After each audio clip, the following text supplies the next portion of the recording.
more multifamily stuff, so we've been hitting that target lately, and I thought, what better way? Actually, I gotta give Biz credit. It was actually Biz's idea. I can't take claim here, but to bring my little protege on.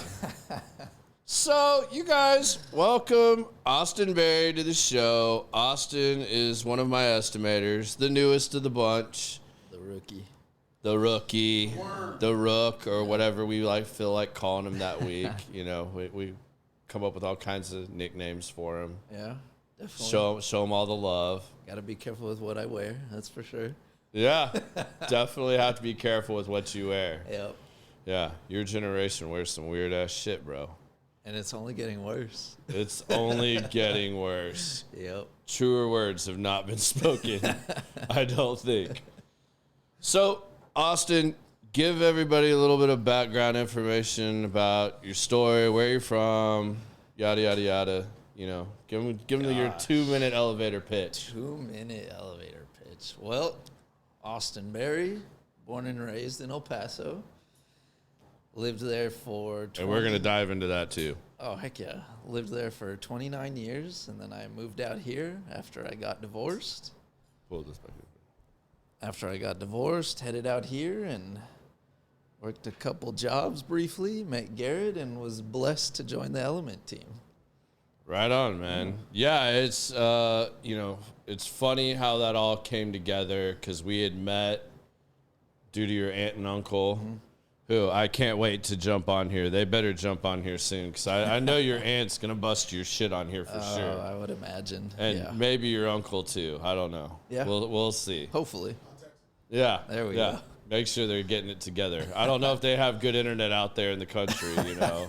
They might be on like redneck satellite or something. Oh, if Adrian's out there, you better believe he's the tech savvy guy. So yeah, so we met through an introduction and got to know each other a little bit, and then kind of heard you were looking for something, and after sitting down and talking, I felt like it was a really good decision to bring Austin on, and haven't looked back since. So tell everybody a little bit about what you did in the past, like what your background was a little bit. Because, people always want to know.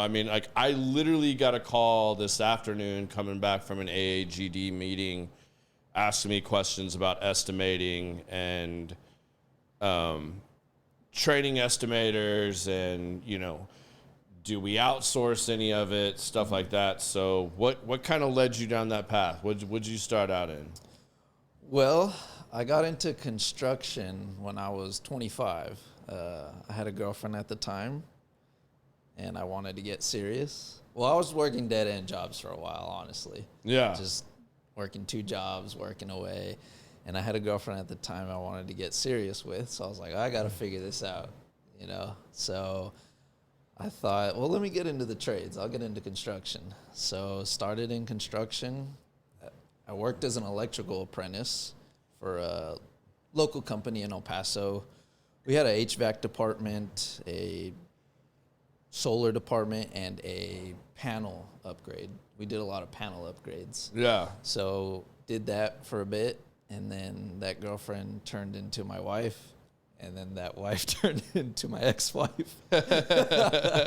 And shortly after I got divorced, Kathy, my aunt, was like, hey, I think you should move to Dallas. I was like, all right. So I moved to Dallas and was looking to continue my electrical license and just kind of still searching for that. And I met you, and we chopped it up a bit, and you were like, hey, you want to give this a shot? Well, shoot. I'll do my best. Yeah. I will say this because a lot of people ask me about this kind of stuff. I think the hardest thing in our industry is to find good estimators and to train estimators. It is literally probably the hardest thing in our job. You can much easier teach someone to sell, project management, communication, just the basic stuff, but in our field as a GC, you have to know so many different things. Yeah. And you get so many wild things thrown at you. and to have that well-rounded experience and to at least know a little about a lot is super important. And it takes time, like you and I talked about. Like, you know, a lot of people come into it and don't have reasonable expectations. A lot of people think, oh, I can learn this overnight. Or, you know, once I've done a couple of these, I can do it. But like, no, every day you get different crazy shit thrown at you, especially once you get on site. Like, you got one assignment, or maybe there's a couple things you're going out there to look at. But the minute you get on the property, you're getting hit with, 4 or 5 other things that, oh, by the way, can you do this? Do you know what's wrong here? And you have to put a lot of different hats on and kind of juggle these things. So, and part of it too, you know, even with, you might have the same kind of scope of work for the job, for different jobs where it's like, oh, I've done this is easy. Well, each property brings its own challenges. Like one of my first example would be we're replacing some pool decking at a job. I was bidding in downtown Dallas. I was like, yeah, cool, pool decking, whatever, you know, swap it out. And then and for the record, he's not talking about like just a normal pool deck. So this pool deck is on a mid-rise, or really probably a high-rise.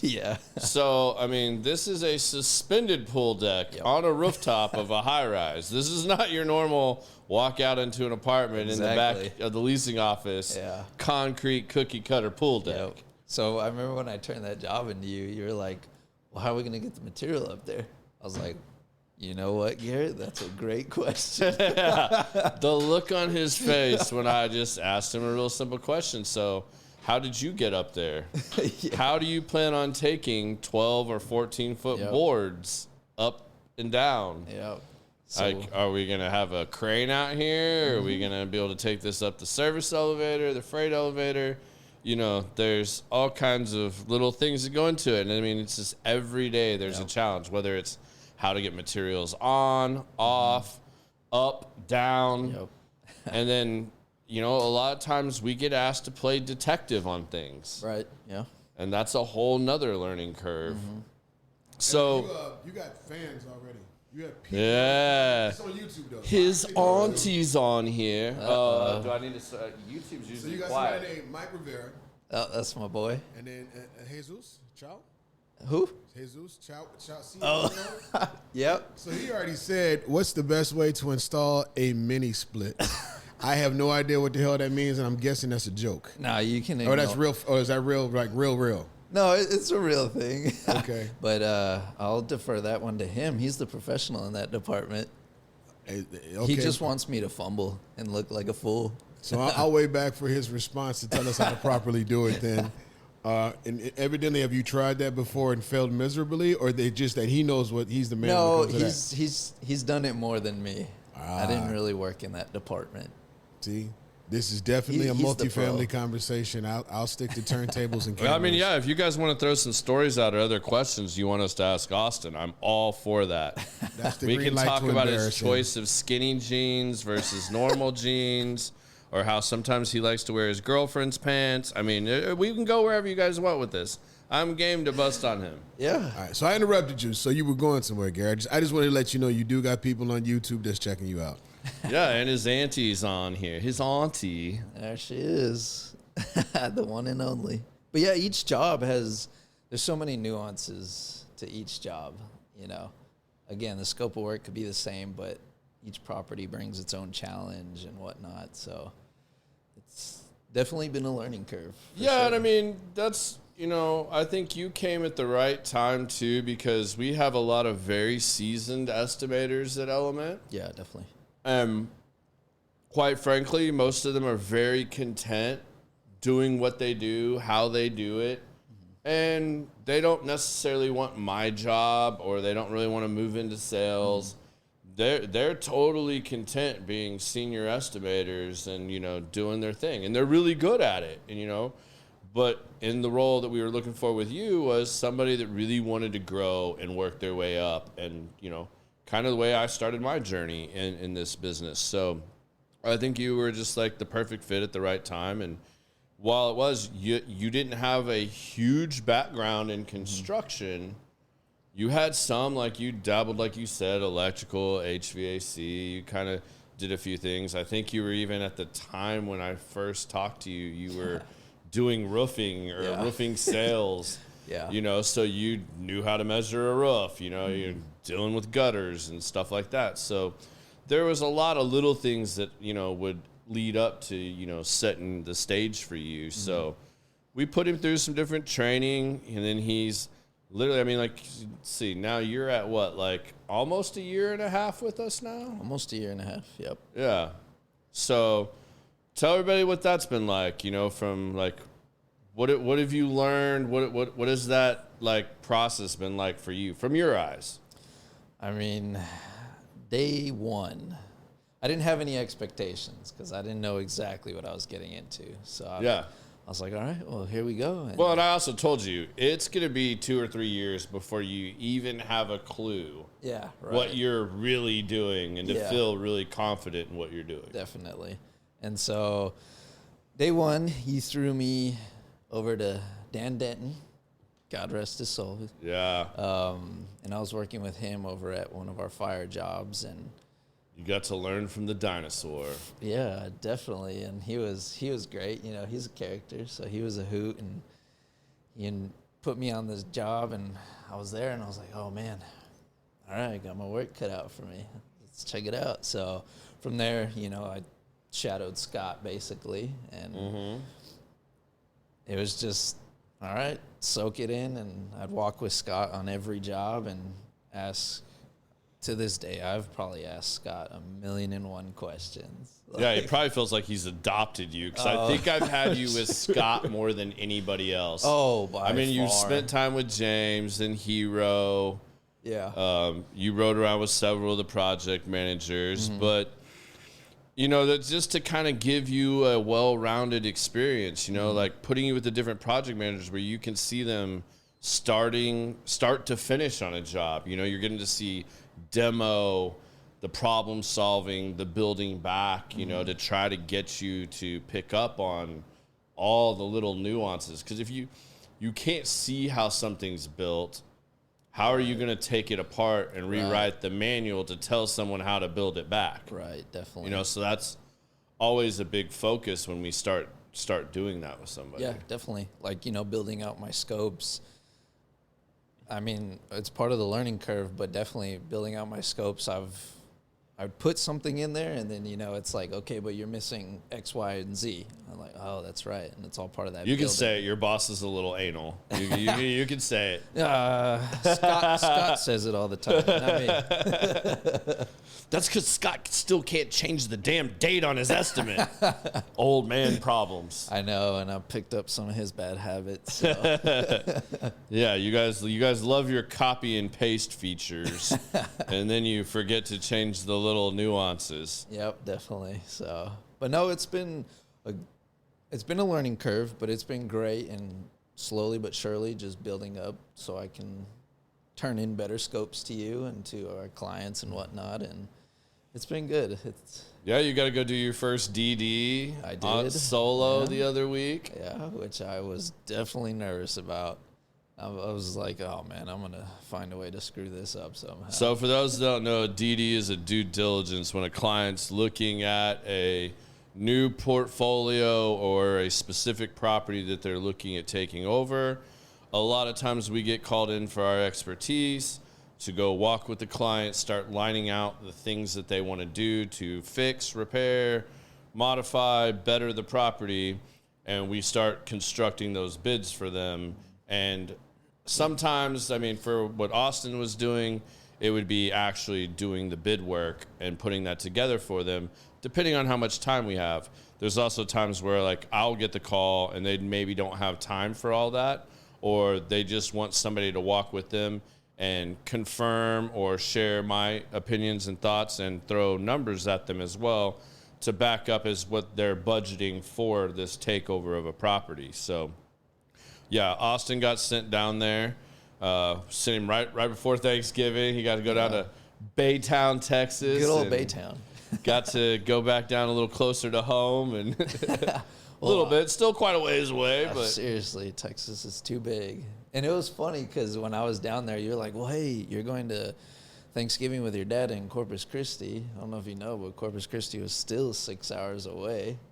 I wasn't sure, and I wasn't exactly sure where he lived. I just knew it was on the coast. On the coast somewhere. Somewhere. Yeah. I knew it wasn't, El Paso or anything like that. I knew when you told me you were traveling to see them, so I'm like, well, maybe he's closer to him. I don't know. Like, I felt bad. We had everybody else was wrapped up in projects, but I was also kind of like, you know what? Like, I think he's ready for this. Like, let's send him down and let him manage one and walk through it. And I mean, you couldn't have had, short of B. Freezy being there, you couldn't have had someone better to walk with you than who you walked with. Yeah. Because he's an old dog in the industry too and been doing it a long time. And I knew he would give you very good direction on very specifically what he wanted. So definitely. I wasn't too worried about not being able to be there and, hold your hand and all that stuff. Right. So, it worked out well. But I think that's that's also one of the hard things is letting go of the reins a little bit and letting them just kind of go and say, all right, let's see what he's got. Let's see what he's learned. And, we try to do that periodically as you go along your journey of learning things, Right. I mean, I think we honestly maybe even took it a little slower than we normally would have with you. I mean, granted, it's been kind of a slower year, right. But then there's, those peaks and valleys. Yeah. There's times you guys are slammed and you guys are running every which direction. Yeah. And you being the lowest one on the totem pole, you get all the small pain in the ass stuff and you're running from all corners of the Metroplex. Yeah. But it's kind of letting go of that a little bit and starting to let you feel your way out too, because you got to learn how to look for certain things and, be a detective basically. Right. So, that's just part of the process, I think. That was one of the challenges, actually. We had some seasons where it was slow, and so I was like, oh, man, I kind of felt a little stagnant. I was like, well, yeah. I'd like to see more jobs and do more things because the more I see, more I take on, I'll learn. But out of nowhere, it can turn. It wasn't long ago where we went from I had maybe a couple jobs and then I had 10 all at once. And I was like, that was the most I had on my plate. So I was like, oh, man, okay, how do I do this? What's a good way to manage my time so that I get these turned in on time? And so... Oh, and battling subs, yes. You're also dependent on them turning in their stuff, and they get caught up. 1 minute they're slow, the next minute they're slammed, right. And, playing those cycles and knowing when to step up and be like, hey, Garrett, you need to call. And for any of you that don't do what I do or you're trying to, that is one of the biggest battles, and it does not matter. It happened to me when I was an estimator. It happens to my estimators now, that they will be promised the world by suppliers, vendors, and subs. And lo and behold, they will ask and ask and ask. And then they'll send emails and text messages, and they'll get the cold shoulder or promise you'll have this by the end of the day, or I'll send it tonight. Yeah. And they're on a deadline too, so then it starts affecting them. Yeah. But the minute they come to me and say, hey, so-and-so, all right, maybe he's on here. He's on here every now and then. Jose is probably the newest, most violator of this. It used to be Lionel. Now it's Jose. Lionel, you just roll the dice with of whether or not you're getting something from him. But Jose is probably the worst. But we ask a lot of Jose, and Jose does a lot for a lot of different people. Yeah. But I can pick up the phone and make that one phone call, and then, magically, 10 minutes later, it appears. And you guys are pissed because you're like, I've been calling and asking, and for whatever reason. And it used to piss me off, too, because the same thing would happen when I was estimating for John. John would be on my ass, just hammering me, you got to get this. Why don't you have this? Yeah. I'm like, well, why don't you call your boy Lionel and find out why he hasn't given me this so that I can turn in my folder? Yeah. And then he would call, and 5 minutes later, oh, yeah, Mr. John, I got it for you. No problem. Here it is. And I'm like, Are you kidding me? I know. I've been blowing you up for a week. Yeah, it's so frustrating. Just keep you guys up on the count. Now, your pops is in. You have a cousin that's in here now, Courtney. Yep. So Courtney, Mike, still waiting on Jesus' answer to that question, how to do the mini split. Come on. I'm calling you out, bro. So, so you got, and Raphael. Oh, yeah. That's my good buddy. He said something about Japan. My what? Japan. Oh, he wants to take a trip to Japan. So I guess this is Austin doesn't get that much time off. Answering his phone, so you're gonna catch him here. Like, well, I got you on the podcast live on YouTube. What about that trip, bro? Yeah, no, I mean, we're gonna have to run that through Garrett. And Garrett just said he ain't gonna give him no time off. So Raphael, you're gonna have to wait, Brian, because they got to look at Tinkerty Bobs and Whipple tell you Sizzles. what Garrett has to do, and you're gonna do the same thing Garrett has to do. And you gotta go talk to Bill about that. Glory Gillespie just tuned in as well. What's that? Glory Gillespie. So look at that, bro. You got more. You see, look at that. He's like a damn boy band, man. I mean, like they just come out the right one to woodworks. come on. See, that's why I told you. You should have had you on today. Look at that. Got the viewers. Got more fans than me. I mean, it's probably due to his favorite movie, The Devil Wears Prada. Oh, Lord. And it might be the waiting to fan say club this. for that. He was waiting on this. The band, not the movie. The band. I'm pretty sure you watched the movie too. You know, that's one I haven't seen, and I am guilty of seeing some. But Garrett, have you seen it? Huh? Have you seen it? Oh yeah, I've seen it. See, I'm married. I haven't seen it either. I'm forced to watch stuff like that. Luckily, mine don't watch shit like that, so I'm good. I see. Tyler Perry was in it. Yeah, ask me a Tyler Perry movie, and I can tell you all that garbage. But Devils Wear Prada? No, not yet. No, I'll admit I'm guilty of watching. He probably has his Gilmore romance Girls flicks. Day too. I mean, Damn. that's like right up in Austin. Back to normal programming, because now this is a rabbit hole I don't want to go down. This is a great rabbit hole. I love movies. Let's do it. No, you don't want to go there, because we'll be All like right, here Biz, for he's 5 all yours. hours. Nope, not going to Yeah, do right. it. I'll let you stick to multifamily, because movies, man, we'll go way left. Way left. All right, we'll do that on hour. Well, and hour since 3. he wanted me to talk about this earlier, and since I'm about to change these out, Uh-oh. everybody always wants to know, what are we drinking, what are we smoking? So Fruit Loop over here is not drinking anything. And I Smart didn't man. want to ask him to smoke a cigar tonight, because the last time I witnessed Austin, which I think is the one and only time, maybe one other, I'm sure Adrian got him one other time, but No, not even. No? Not even. all right, I was assuming your uncle like held you down and No, put a he's- cigar in your mouth and made you smoke He one. doesn't do the peer pressure. You know, Adrian's hella laid back. Yeah. All right, Hella all right. laid back. Definitely. Well, plus, it would take time away from his scooter riding too. I mean, like, we don't want to like mess with that either. Everyone's catching strays. Yeah, we're throwing them all out tonight. So, Austin's first smoking experience with a cigar was not that good. I mean, It was I not watched fun. him turn, I don't know, Did you 5 inhale? shades of green. Do what? Did you inhale? No, I did Wow, not. you I still knew got that. sick? Okay, you knew that part. Yeah. I'll I tell Knew you that now. part. Little Sprout wanted to buy him his first cigar. Oh, Evan. Evan. Oh, shit. And Evan apparently hadn't gone through all of his training yet, I don't think, because he picked him out. Like I don't remember what it was. You remember what it was? It was a white label with a blue lady on it. Oh, that's the Maria Lucia. Luciano. That's not. Oh, it was the Luciano. All right, so That's he not did do you bad. solid Yeah. for a first cigar. I thought you would have said like a Jacob's Ladder or something like absolutely. I retarded thought it was crazy. something a lot harsher, to be honest with No, you. Like, Luciano would be cool. But if you've never really smoked before, Never. that's it's medium. still a darker Yeah, wrapper. that's a medium, It's so. gonna get you a little more. But yeah, he got me. literally turned 5 shades of green. Oh man, it was. And was rough. out back puking It about was 5 rough. minutes later. Yep, a couple times. Ah, I got. But he so- tried. He tried. He gave it a full, valiant effort.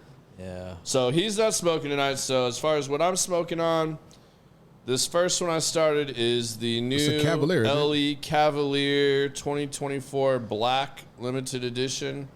It's pretty damn good. I mean, it's not a real large cigar, probably about that long, and it's lasted. I mean, I'm smoking on this for 2 hours almost now. Mm-hmm. So good one, and I'm really excited about this. I saw they were going to release these. I was happy Elliot didn't like buy all of them, because you always have to worry about that up here. Elliot likes to come in and just buy everything and Literally. tell you to pound sand. literally. But And the box is amazing. I wish I could afford to just buy the whole box and have that in my collection. But the Padron 60th, this is the Maduro, I believe. But yeah, this is their new limited edition. Comes in an amazing box set. I'm a huge Padron fan. I really like smoking these. And this is the next one I will be smoking. But this is a very rare limited cigar that I've been looking forward to smoking. So figured we'd celebrate a little bit since Austin's graduating on up and, you know, moving on in his career. So, you guys are going to worry about YouTube. They're having a family reunion over there. So oh, gosh. There's like 10,000 people in here. There's 20 people in here just kicking it. That's awesome. So you guys go ahead and talk, and I'll let them catch up. Adrian, at least we don't get confused anymore. I mean, I shaved my beard, bro. That's true, huh? Yeah, his uncle and I used to get confused all the time. Like, people would come up here and literally be like, hey, aren't you the cigars and guns guy? And I'm like, nope, that'd be the other guy right over there. I know Kathy rags on you for the beard. I don't know if she's told you, but... Well, if you didn't know, now he does. Yeah, well, now you do. I think she's still a little mad about her note on the car. I know that story. I got a picture of it, too, for proof, so, you know. Which one was that one? I put a little note sign on her license plate. On her Raptor, so give her a little love out there since she doesn't show up very often anymore. Yeah. You know, they move out to the country and then they don't come hang out anymore. You know, they're too good for us city folk now. They're living good, though, man. Me and Adrian both have solo stoves. So I have a bonfire underneath my awning every night, and now my whole roof is just black as hell. I forgot about that part because they say, it's smokeless. Yeah, no, there's smoke. Right. Just because you don't see it don't mean it don't show up. And I heard those things, like, seriously put off heat. Like, bruh, and that they eat wood. I thought I was going to save money because I had 2 propane heaters, and I got tired of I judge it by football games because I sit on the patio smoke. Yeah, so a propane would last about 2, maybe a football game and a half, full blast, keeping you warm. I done spent like $300 in wood, and I've had this shit for a week. When I say, and it eats all of the wood. When I say it burns it, you look over to put a log in, there's nothing left. The way this thing is set up, but you know what? I'm just going to get what I guess it's called a cord of wood, maybe a half cord. I can't get no. Just if you get a lot up front, but when I say it works. You put the little heat deflector on it. Man, I had 12 people on the patio. We were toasting warm watching. It was like 28 degrees. You step inside the circle, it was 75. See, that's pretty nice. Wait, so I'm hearing rumors that you like mezcal. I do. Who said that? I mean, I'm not going to rat out all my sources right now, man. I'm going to keep I wasn't going to say anything. I will say, though, I like mezcal, but not straight.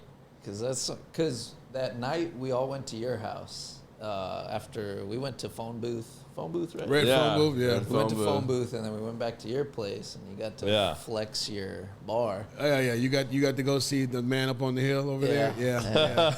Up on the hill. Here we go. You were like, what do you want? I was like, gosh, I'm not much of a drinker, but I like mezcal. I'll do the mezcal. And straight, that was a rough time, but I like mezcal, and I like tequila. You did pick better than Evan, though. Yeah, he picked and Adrian kind of said, some Crystal Light. Adrian kind of said, I was like, Evan doesn't drink really either. And I was like, what do you guys want to try?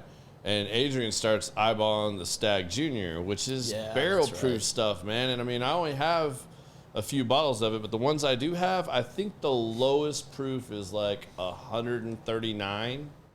You can start your car with that shit. Yeah. Dude, I know. I mean, and Evan's just trying to go with the flow, and Evan's like, well, I mean, if that's what Adrian wants to try, I mean, I'm cool with that. Like, I'm like, all right, which one do you want to try? And he points that one. He picked the hottest one that I think was actually like 140-something proof. Like, I mean, like literally the hottest one. Why I don't really drink it, because it's too damn hot for me. I'm like, all right, so I got them all out. Man, Evan almost had his cigar experience off of that bourbon back there. I mean, it lit him up. Evan was like, here, try it. I tried it. Oh, my. I was like, bro, how are you drinking this? And there's people who think about it. There's really, really, really spicy, strong cigars. And then people back it up with the liquor you're just talking about. It's like it's not. It's like, have you ever been to Miami? Whammy. If you go to Miami, those dudes down there smoke cigars that are like the size of a Buick, and they drink shit like just came out the well, they like been fermented since like 1883, and they sip on that shit like Kool-Aid. They're a different breed. Different. I could not. So what do you think's helped you the most along your way of learning to estimate? Shout out to Scott Peterson. You know that old man ain't on Facebook. Oh, I know. Definitely. I told him, I was like, you should try watching. It might be a good one tonight. Yeah. But yeah, definitely. I got to give a shout out to Scott and James and Hero, our other estimators, because I do my best not to bug you. Like, honestly, I always tell myself, Garrett's the last one I'll go to because I don't want to bug him. So I'll go to all our estimators if I have any questions and about anything, whether it's how to do this job or take this down, or, hey, how do I build my scope out? Because Garrett's anal about his scopes. So how do I not They get got to look chewed a out? certain way, man. Like, we're held to a certain standard. Yeah, so, definitely. And you know. I guarantee you we have the prettiest damn scopes out there. Guaranteed. And we For have the most sure. detailed ones, too. Oh, yeah. You know, like, I've listened to the bitching and moaning about that across the board.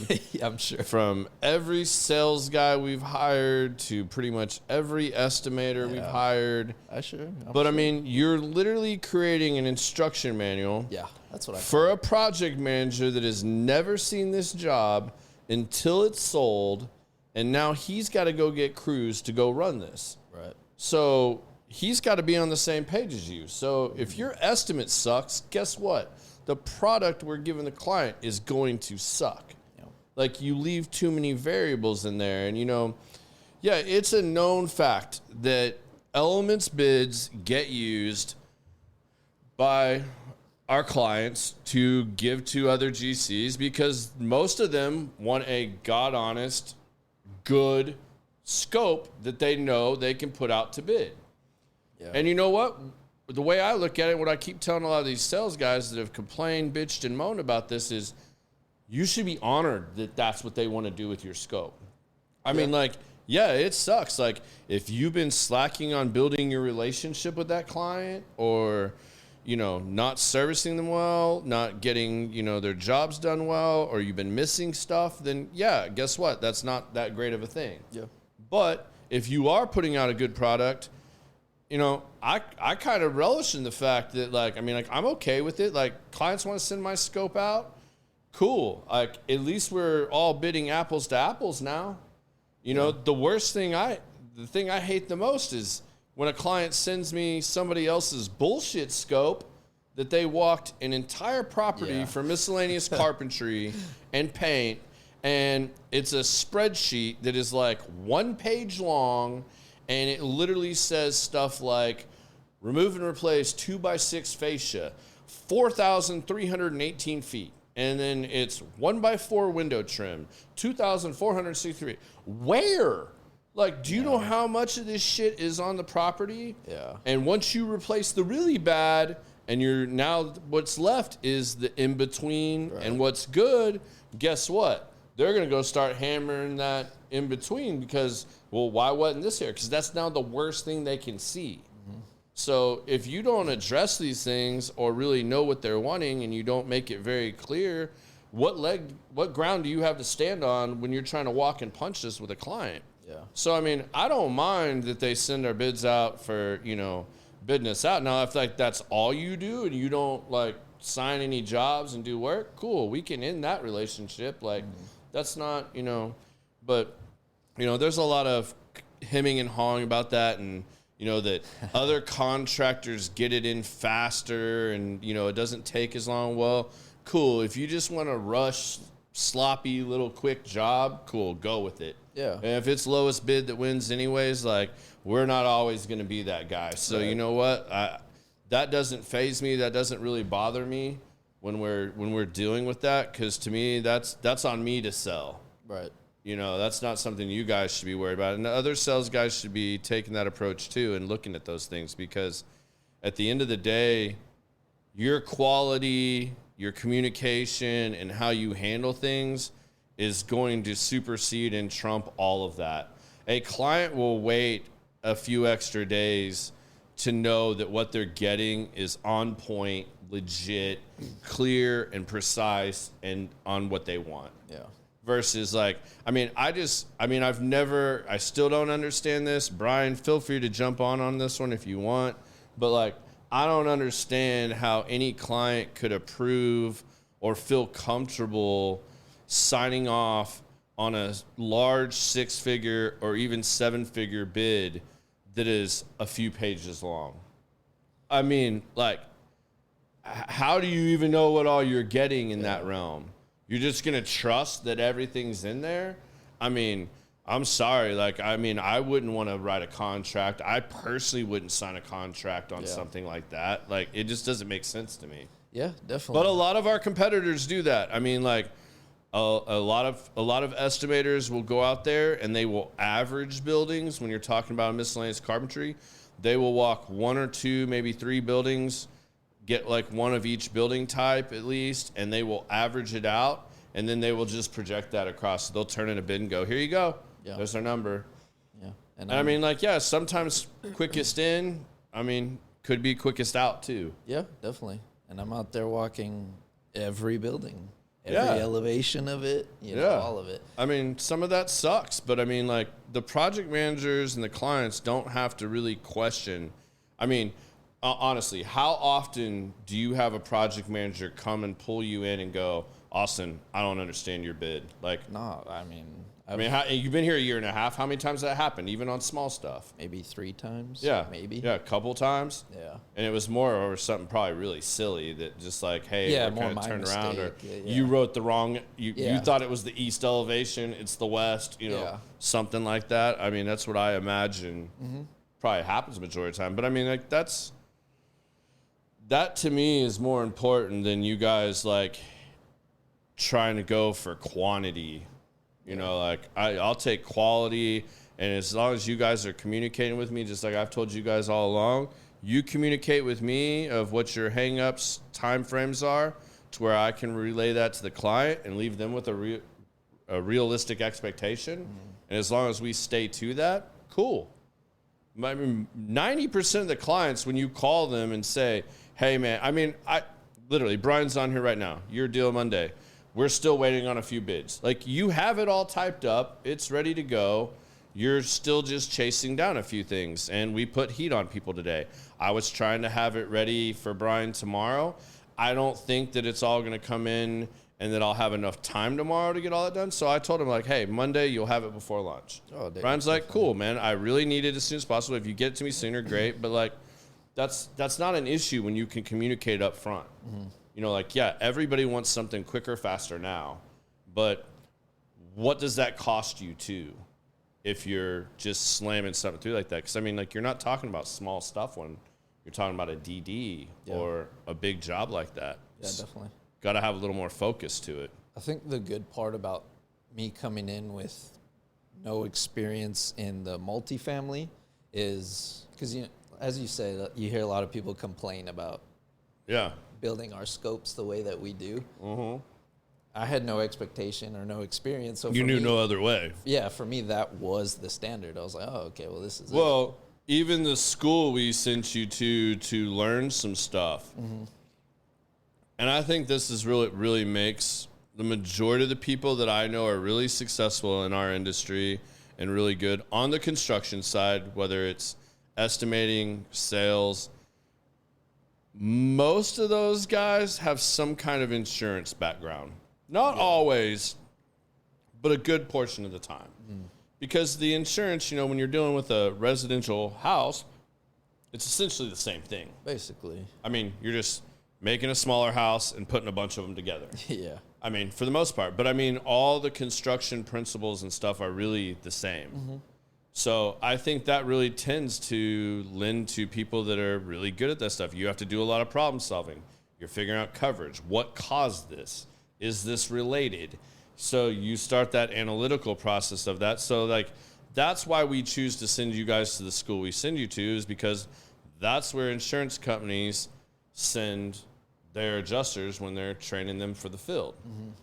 And you see, you learn crazy amounts of detail, inputting something in Xactimate versus doing it the way we do it, even when you're good and fast at it, is a lot longer.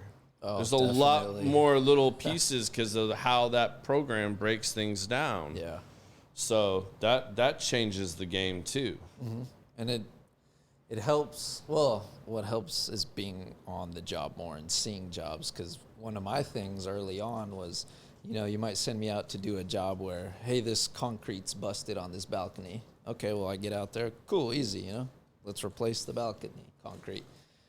And then you're like, well, hey, if the balcony is busted, what about what's under it? What about that soffit on the patio? And I'm like, I did not take a look at that. I'll be back in an hour. Yeah, exactly. Good call. So it's all part of the learning process about, taking a step back, slowing down, and looking at everything. Yeah. I think one of the things I want to tell you that you've been really good at as well, that I think is an important quality that you have, is, a lot of people your age, especially coming in when you did, because our industry has a lot of this. Yeah. There's a lot of peaks and valleys. We can be slammed to the gills for 4 weeks straight, and you guys are just, burning it up, trying to get everything done and turned in time. And then we might go 2 weeks or 3 weeks where not a lot of stuff gets called in, like this time of year where people are getting ready for the holidays, unless something's burning down or a liability or they have to have it done before the end of the year, it slows down a good amount. And if you come in one of those slow periods and you get used to that pace of things, then when the shit goes up and it hits the fan, those people freak out. Like they don't know how to control their time, manage their time, and deal with those things. So you've done a good job of always coming and asking what else you can do. You've stayed busy, like riding around with project managers, even when you were slow. You didn't just go home and take a nap and, keep your phone on, answer that, do things like that. But, I was super impressed early on too. You were this kid was straight up sending me like YouTube videos and clips and going like, hey, does this like explain how this is done? Like, or what do you think about this? Yeah. And I'm like, holy shit, this kid's like studying and doing homework. Like, and you were, it was good. I gave you some books and some manuals that had like a bunch of breakdowns of things that, I think are really good to learn from. And you straight up went through it. You were even taking little quizzes in the back and stuff like that. So, all that stuff is going to help speed up your process. You're a year and a half in, and I would say you have the experience now of somebody that's probably been doing it at least 2 or 3 years. You've picked up things fast. And you're not afraid to say, I don't know. No. And go ask the questions. You see it whether it's a Dan Denton or somebody like that, or Luke, or, Jorge even, like any of these guys, like, go pick their brain, man. The old dogs know a lot of shit. Yeah, definitely. I still do it all the time. That hasn't changed in 17 years now. Mm-hmm. So, it's sad that Dan Denton passed recently, like, not only was he a great person and good friend, but he was like my ace in the hole of like, if I really didn't know something, I never knew there were so many levels of finish on stucco. Oh, I know. Yeah, we talked like I legit did not know that. Like, stucco is stucco. Okay, that's got more texture, or that's got some funky pattern in it. And, okay, cool, we're going to do, I'm going to have to get a little higher pricing on this. Mm-hmm. But I didn't realize there's like hard coat stucco. There's, all these different stuccos. And I brought Dan out to this job, and I'm like, dude, is this like because like there were no real expansion joints in this or anything, like on 2-story buildings. And I'm like, is this like a tilt wall or something like that? And he's like, no, it's hard coat. You don't have to do as much stuff when you hard coat. And he's like, you need to call this guy or this guy. They're the only two that can do it like this. Yeah.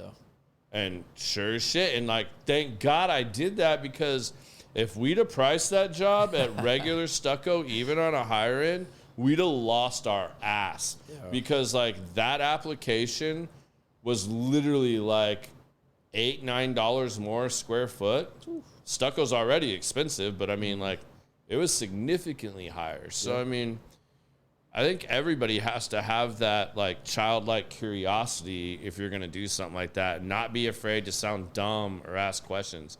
And I think that's one of the, you know, I've definitely seen where clients have tested that too, especially when I was an estimator.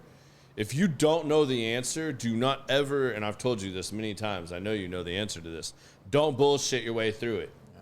If you don't know and they ask you, man, I don't know, but I mean, I know who I can ask. I'm going to have to get with so-and-so, and we'll look at this. But I'll take a note to come back and find out for you and do this. So like, because sometimes they may know the answer, but they may know there's a really wrong answer here too. And they might see, are you going to bullshit your way through it? Do you actually know? Or are you going to go find out and learn? I mean, like, that's important, man. Like, you know, because our business starts with you guys.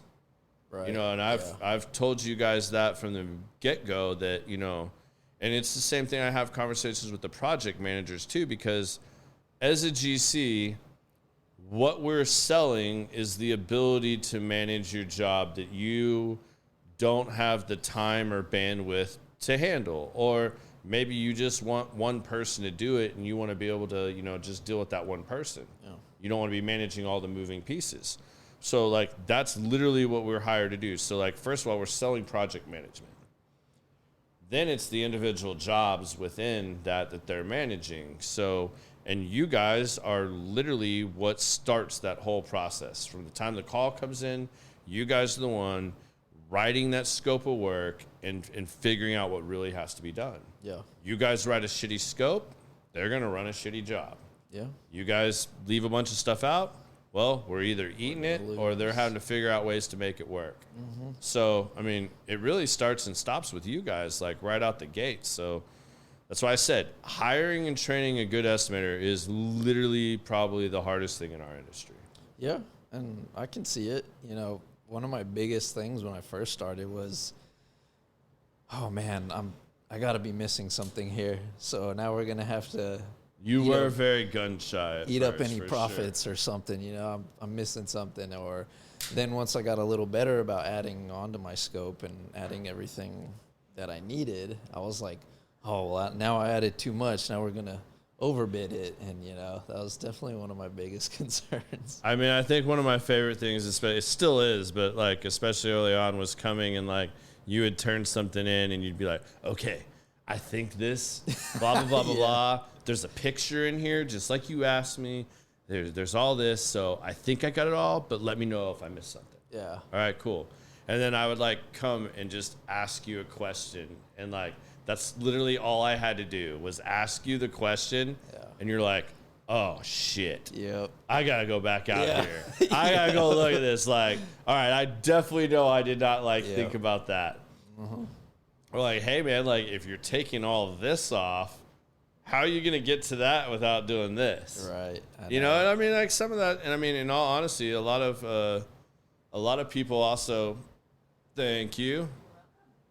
A lot of people don't feel the need to put those, in those details in the scope. Like, how many scopes do we get sent to us that like it has none of the detach and reset? Like, well, cool. Like, if you didn't tell me we have to do all this stuff, I mean, granted, like that's not big money. Yeah. But on a bigger job, it adds up really fast. Sure. Yeah. Isn't there like a standard way to approach every job, or is every job totally different? Like for me, for photography, like the one thing I wanted to learn how to do is I've watched photographers when I first started, walk in a room, eyeball it, know exactly what to set their cameras up to, know what to set their light to, and they would go. Not a lot of testing, not a lot of whatever. But then, of course, after reps, I can do this. I can literally look at any room, know exactly what I want to light it, know exactly how I want to set the camera up, and I go, and I can approach every situation like that. But what you do, is there like a standard blanket of steps that no matter the job, no matter the size, that you automatically have learned to do, or did you develop your own rhythm in approaching every single thing that you estimate? I would say for the most part, there's a standard because, it's construction. So, there's code and whatnot, and everything is built according to that.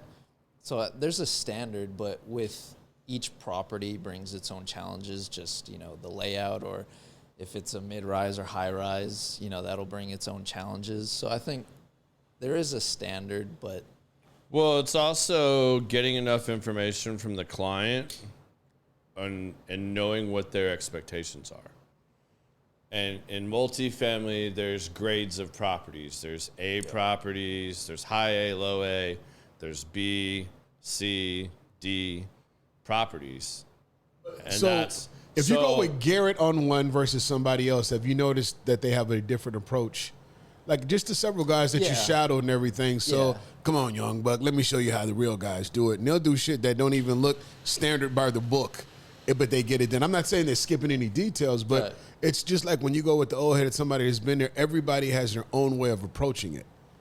When they look at, or is it just a standard thing? This is a job, and these are the things we look for, like you explained in the code. Like I've been with different photographers that literally, they don't like to use lighting. They like natural light. I light everything. Everybody has, but still you get the same, or you get a result, which actually reflects in my style of photography versus somebody else's. And that's why people go with certain people, because of they like that style versus another. But what you guys do, it's held to a standard, period. I'm just curious, do each estimators have different approaches when they go out to look at different properties? I wouldn't say there's different approaches. I'd say, because I think we all look at it the same way. If anything, the only variance is just everyone's notes are going to be a little different at the end of the day. Like, I don't think if you take the same job and give all 4 estimators in the office that job, they're all going to look a little different somehow. So I think that's the only variance. I'd agree with that. There'll be slight variance. So it starts off with the communication from me when they get the assignment. Do I know the client's expectations and what they want? Is this a sizable job? Does it require further questions? Do we have to have a pre-bid meeting? Are we meeting on site? There's a lot of things that go into that.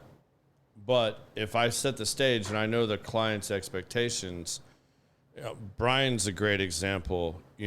That's how I built my relationship with Brian, was knowing what Brian was looking for and what he wanted. I may be called out to X property to look at this, but he also expects me to, I'm his eyes and ears, aside from the property, I got to evaluate what I'm seeing.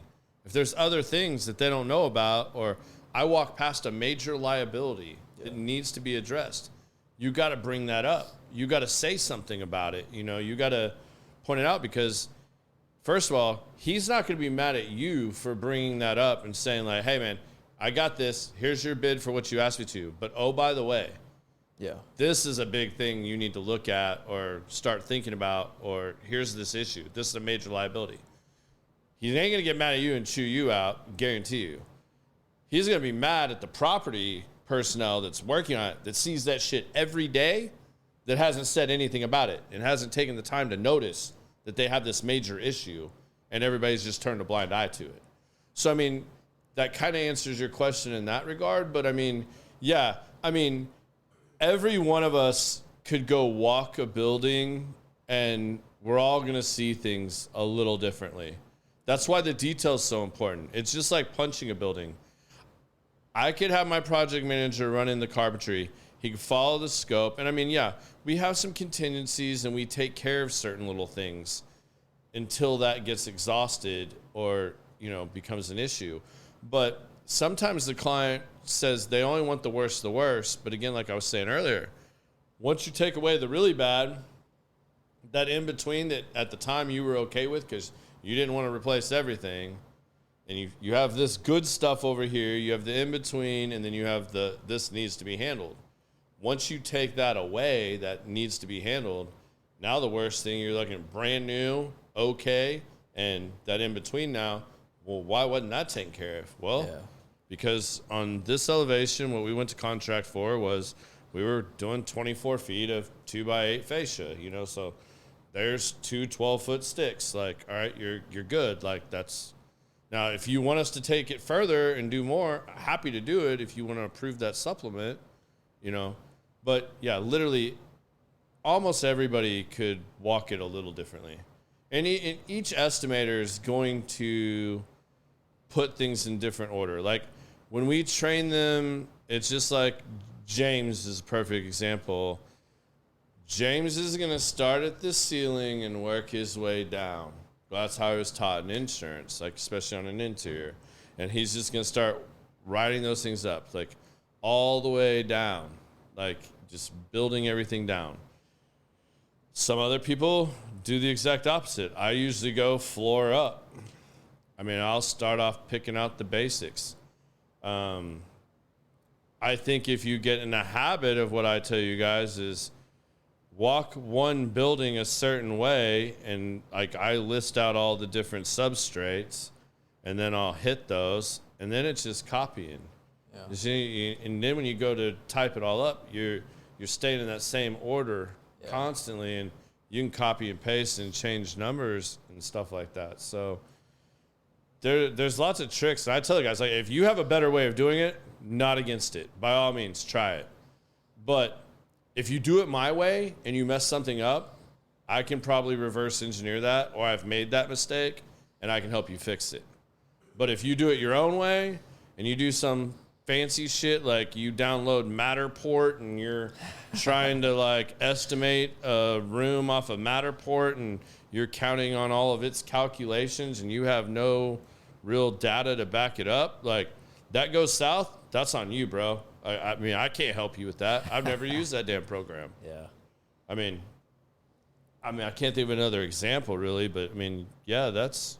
Mine would be, so I tend to have like a scrambled mind. So that's because this son of a bitch listens to death metal while he's trying to work. You know, and honestly, when I first started walking jobs, I'd always plug in and walk. I was like, this is too much. I'm trying to catch everything. I mean, I know when he's in the office every day. I mean, like I just stick my head out my door and I hear, raw, and I'm like, oh shit, Austin's here. I mean, they love when I wear sandals or something if I'm just having a typing day because they can hear me walking towards their office. But yeah, and then I'll turn same it down. thing. I can hear Austin's music like a mile away. Yeah, I like Oh, it look, loud. Evan jumped on here. He's finally late to the party and wants to give you shit. Yeah, Evan, we did talk about that earlier. And no, Austin is not smoking a cigar because you ruined cigars it's all for your him. fault, bro. It's all your fault. We already discussed that.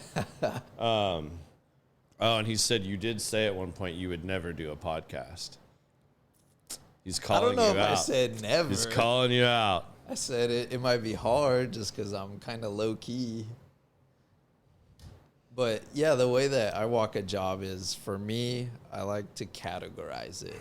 So if I'm looking for Baytown as an example, okay, it's half brick and half hardy for the most part. So I'll categorize it and I'll look at it. Let me catch all my brick, then I'll look over the hardy, and then I'll look over the carpentry. So I'll go by categories for me. That works best for my But mind. not like skipping buildings. Like you're going to stay on the same building and do that and then move to the next building? Or are you saying you walk it all for brick and then you come back and walk all over again? No. Heck no. I was making sure. We literally had people do that. I was going to tell you, like, you're killing a lot of time there. Oh, no. Gosh, no. All right. Evan has a good question for you. We'll throw it out there. He said, when you were being trained by me, what is the one thing that I told you that has stuck with you to this day that you'll never forget, or a piece of advice that I gave you that was the most helpful? By him? By me. No, I'm kidding. Yeah. The best piece of advice. I'm surprised Evan's gotten a break from the North Pole and getting to join us tonight. The North Pole. Love you, Evan. I would have to say, honestly, it was just about effort, really. You know, when the first time you I think you were sizing me up, but we were at the phone booth before we ever talked about coming to work for you or anything. Okay. You were telling me about past estimators you've had and that struggle of finding someone to stick and someone to develop and whatnot, I was like, oh man, this guy sounds demanding. Like, I don't know if I want to work for this guy. But yeah, it's just, and you really just harped on effort and putting in the work and growing. Because you're like, look, you can do this. It's just going to take you time to develop and grow and really understand what you're doing. And first day on the job, or first few weeks, I had no expectations, but then, you know, I'm walking with our project managers or other estimators, and I'm like, oh man, this is a lot. I was like, I know a little bit about construction over here or there, but now I got to know a little bit about everything. Yeah. And not only that, but I have to try and problem solve areas like, okay, what's going on here? Why is this an issue for them? Is it just surface level or is there more to uncover? So I was definitely overwhelmed at first. I was like, man, I don't know. I don't know if I could do this. But I always came in and told you or Scott or any of the guys in the office, I said, I don't know. It's like, here's something I'm looking at. I don't know. I need your help. And that's how I've grown, honestly. Just, I mean, that's the only way you can, man. You have to have the experience. You have to go through the fire to learn. That's why I told you guys, or specifically you, I'll just stick with you.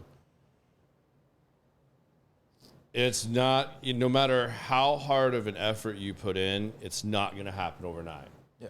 Like, it's just not. Like, there's too much to learn. You have too many things. So, like, as long as you can be content with challenging yourself daily, going through the different experiences and learning and getting more efficient, getting faster, and just seeing, like, when things start getting a little easier, like, that's good. Like now I tell you to go walk a miscellaneous carpentry, and I tell you, like, hey, this is a C property.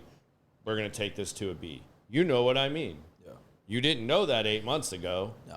But, I mean, like, learning those little things and the lingo of the trades and the business. Yep. Like, once you start putting those pieces together, but, I mean, it all starts there. And, I mean, like, I've shared this before and said this, and I know I said to you, it's kind of what you were alluding to there.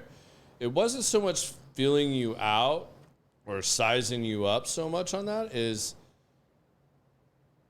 I didn't have the ability to take on, I didn't need another super experienced person.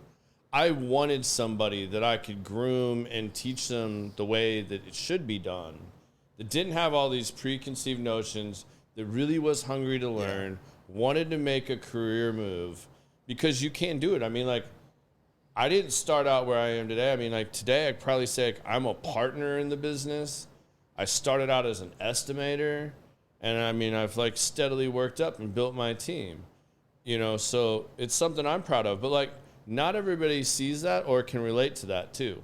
There's only, like, I mean, aside from Bill and John, there's 2 people that really saw me go through most of that, you know, so it's not really relatable. I tell you, when I slept on couches to finish bids, it's not a joke.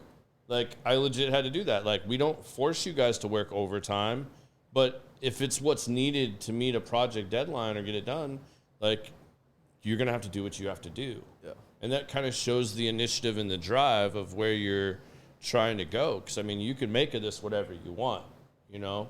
You want to work into sales, or maybe you decide down the road, like, man, like, I've been doing this estimate for a while and I really understand stuff, but, like, man, I think I just really want to be a project manager. Like, I want to run some jobs and be able to say, like, I did that. Yeah. You know, that's what works for some people, man. Like, I mean, I don't know. Just, it had to be did you have that further desire? Did you want to do it? Or was this something that's just, like, getting you by, you know, another little job along the way? Because I knew what the commitment level was taking. And I mean, you've seen some sales guys and stuff come and go just in the time frame you've been here. I mean, Element is not cut out for everybody. Yeah. I mean, we do things differently. Yeah. We've been really successful at it for a long time now. So, I mean, cool. You don't like the way we do it? Well, all right. There's the door. You can make that decision and go do whatever you'd like to do. But, I mean, And we're not saying it's like our way or not, but I mean, again, if you can show a better way to do something, cool. But like, if you do it the way we show you, like, then when you have a problem or you miss something or you don't understand, it's easier to help you with that. It is, yeah, definitely. And like I said, you know, our standards, again, for the short time I've been doing it, our scopes are the best out there. They are. Because, you know, every now and then for jobs we get, the properties will send us a scope. And it's like, oh, well, here's the scope from another company, bid this. And I look at the scope and I'm like, well, one, I don't understand where any of this stuff is, so now I have to find it. And two, it's just, it felt like bare minimum effort on the scope. When you look at our scopes, you know, you can, you look at our scopes, you'll be able to find it easily where it is on the job site, and you can determine everything easily off. Yeah, if you walk it chronologically in an order, I mean, like, it just makes sense. It's not hodgepodge. And again, I know a lot of people complain about it, like, oh man, this is so tedious. But coming in with no experience, to me, that was just what it was. That was the standard. I was like, and it was easy, like, right? Like, well, I'm not saying it was easy to do, but you knew what the expectation was, and you were able to just do things in an order that you even though you may not have known exactly what to do, you knew how to start to do it. Yeah. And you knew that this was the process you needed to follow. Mm-hmm. And it's not all scrambled. Then if you did that, like, then cool, we can help you out along the way. Yeah. I mean, I think the biggest things I told you for the first few months, did you take a picture? Right. You're like, no, I FaceTimed Scott while I was there, but no, I forgot to take a picture. Right. I'm like, well, I can't really help you on this if I can't see it because you're my eyes and ears out there. Man, Evan is hammering you with questions, bro.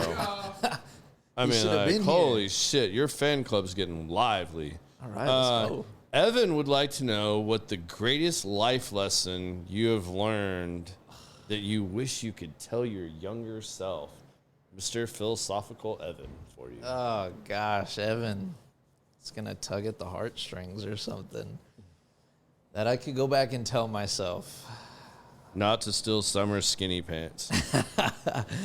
Oh, man. I would say to let it go. I would tell myself to let it go. I used to be a pretty angry person. I held on to a lot of resentment in whether it be people or just situations. I was a hothead, and I had a very short fuse, and that led to a lot of problems in my life, whether it be just stress. Which this is kind of funny because, like, I don't really see that in you. Yeah. I mean, a guy that goes from listening to death metal to Tony Braxton, I mean. I do it all. Come on. Yeah. First of all, you said he was 29 and married. Dude, you look 17. I'm 31 now. Okay, gotta give you the 2 years. All right, so just boy, bro. But thank you. Shoot, I'll take it. You look young. You look young and angry. This dude does nothing but smile. I can't see it. Angry, I know. nothing. I tried to Is he like this at work? Yes, I try to fuck with him all the time. Like, and I just laugh at him. He just laughs at me. But some people know. Like, if that's the former you, and you said I'm not going back there, then we'll never know you, and that's the past. That's why they call it the past. Yep.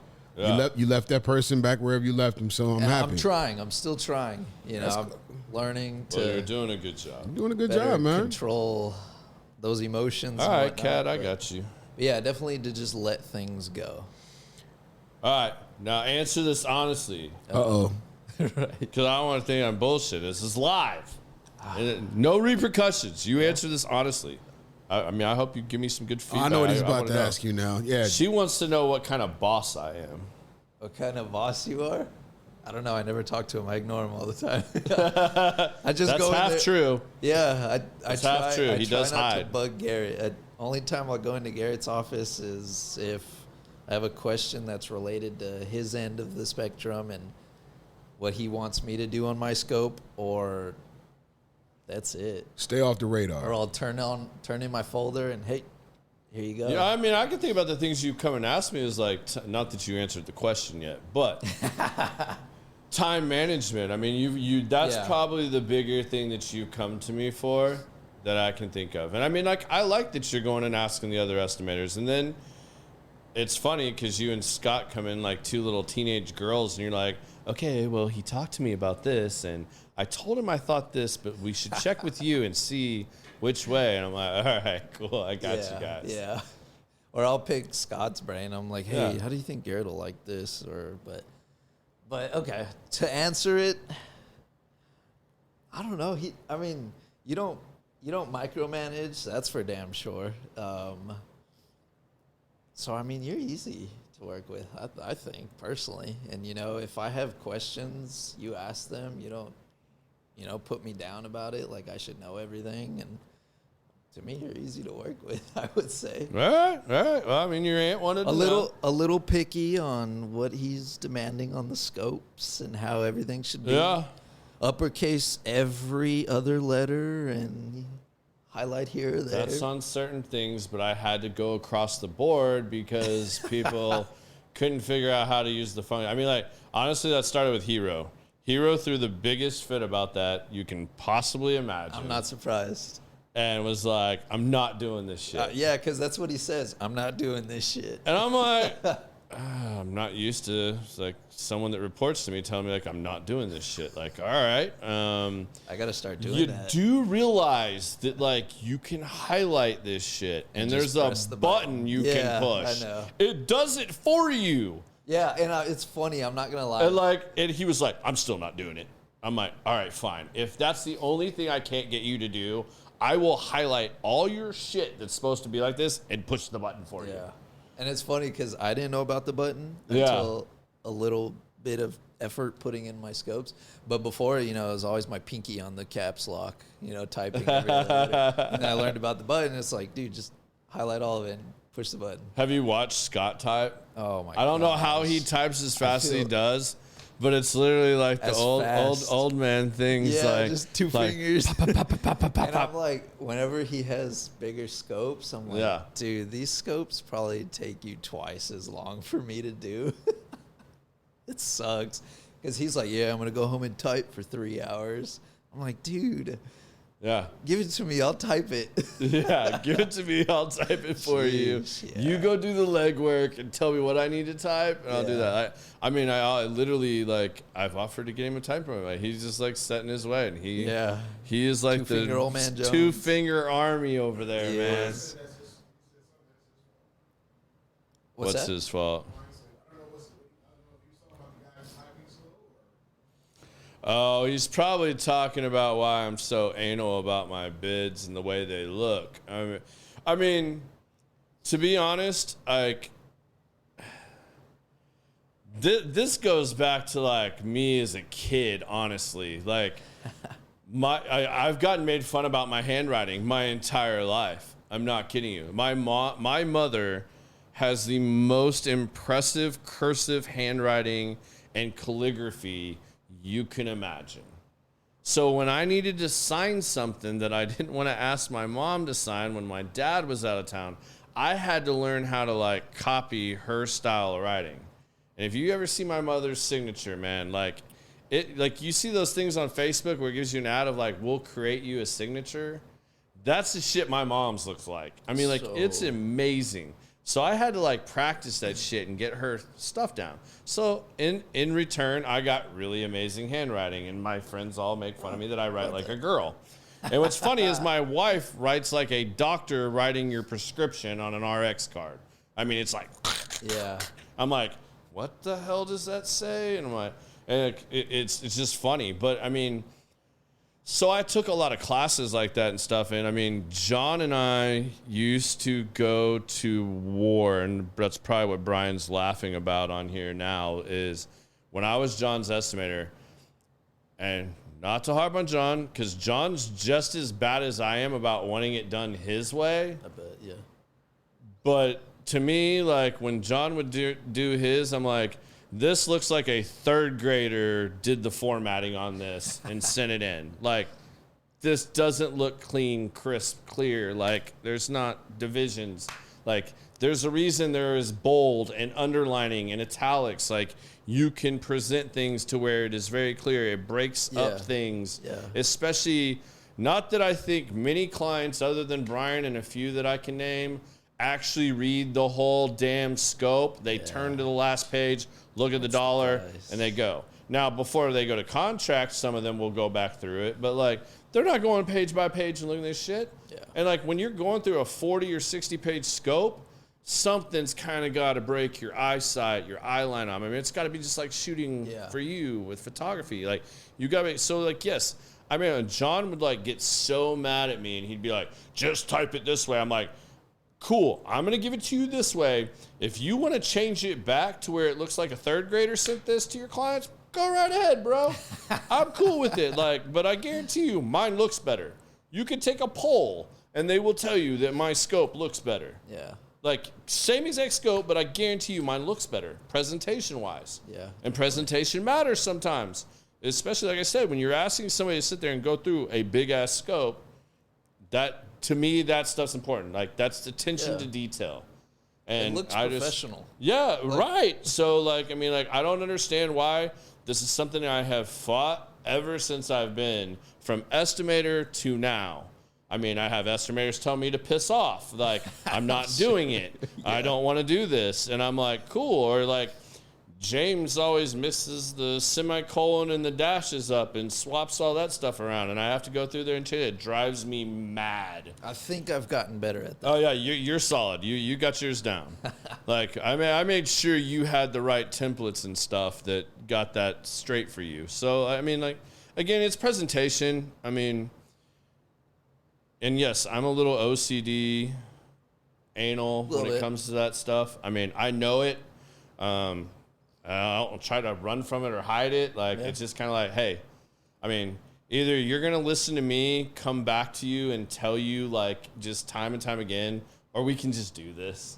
Like, I mean, like, there's really, like, I mean, unless you got a better idea or a suggestion of another way to do this that looks as good and you can convince me otherwise, like, cool, let's go. Yeah. I mean, I'm open to it, but to this date, no one's shown me anything that, like, comes close to that. I got nothing. So. Plus, it's super easy when you guys have to do your summaries and everything else. Like, if you do these things the same all the way down, you don't have to edit it when you go to do your summary, because then you can utilize the other programs and copy and paste into Excel and get it to add shit for you. Yeah. Especially those that aren't that good at using a calculator that needs a program to do math for them. I mean, there are some little technicalities that, I mean, we're totally different from. And I mean, what works for you might not work for me. Yeah. And vice versa. I mean, John still does all of his cost sheets when he does do a cost sheet with pencil on a printed out Excel cost sheet. Every one of them in pencil. Yeah, I've seen them. And he will erase and scratch and do all that shit all over, and it looks like a fucking mess by the time he's done. And I can't read half the shit on there anyways. Yep. You can type it up into the one that we have that's in Excel. Yeah, right. And it does the math and all the extra stuff for you so that unless you forget to put something in a box, you're good. Yeah. I think doing summaries is really... It's tedious because, you know, I got to copy here, paste here, and do all the formulas for Excel and whatnot. But I will say it helps with catching errors in my scope. Because there's times where I might have things listed out and all my linear footages or square footages, I just might have missed a number where I left it blank. And when I'm transferring all that stuff over, it's like, oh, there's a blank square here. Okay, well, let me go back to my notes and see what's there. So it's a little tedious, but it does help catch errors. And there's little things like that, too, that I've told you guys, too. Don't do your math in the field. You know, you can write all that shit out, but, I mean, like, it's okay sometimes, but I'd rather just say don't do your math in the field because, when the weather's nice out and you're taking your time and you've got extra time because you're not loaded down and you're just walking it at your own leisure and you're hammering out your bid, cool, you can probably do that. But it's 105 out and you're on your second day of walking and you're doing a full Hardy or something and you're writing down all these measurements. I mean, like, you're taking measurements, stopping, writing. You add in trying to do your math at the same time. Yeah, I don't want to be out there any longer. You're going to fuck something up royally. And it would only take you doing it once. I mean, like, lose $20,000 on a big-ass job. I promise you don't want to go sitting with Bill and John in that meeting. I guarantee you don't. We've all done it. We've all made mistakes. But, I mean, to know little things like that not to do to lessen the odds of you having to have one of those really bad conversations, man, I would try to do that. Yeah, definitely. So let me ask you a question. What do you do when you're not doing Garrett stuff? When you walk out of Element, you put your pencil in your pocket, you put your death metal on, you take your car home. What are you doing when you're not doing He models at stuff? Abercrombie and Lululemon on the weekends if you want to go see Austin. I don't think I'm that pretty, but thank you. No comment, bro. I'm pause. That's when you make anything, you gotta say pause. So you straight, bro. You straight. So what do you do in your free time, man? Shoot, you said it. Music. My passions in life are, I love tattoos. So to anyone sleeved up, can't see, I got sleeves. All right. And then some. I like tattoos, music, and movies. Those are my things. Simple man. Yeah. That's it. Number 3 all day. I mean, I've got 4 tattoos, but I ain't all sleeved up like you got. They're just in random places. We gotta get those numbers up. So. Well, this arm is waiting. I think I know. My problem is with me being darker skinned. Yeah. This is the only tattoo that even this one is like 20 years old. I remember my first tattoo right here though. I told you this story, right? But my grandmother almost killed me. Got into the Army, and I was just being, my first tattoo. And I was 17 when I left home. So I was like, I'm getting a tattoo. Turned 18 like 4 months after I got in. And being that I DJ, and so after every party, you killed it. I said, well, what kills everything? The Grim Reaper. So I have this big Grim Reaper on my chest. That was actually my DJ logo at the time. And one day I was doing something, and I came home off of leave, and I had a shirt open or something. My grandma said, what's that on your chest? I said, nothing. And I was trying to say, my grandma's super religious.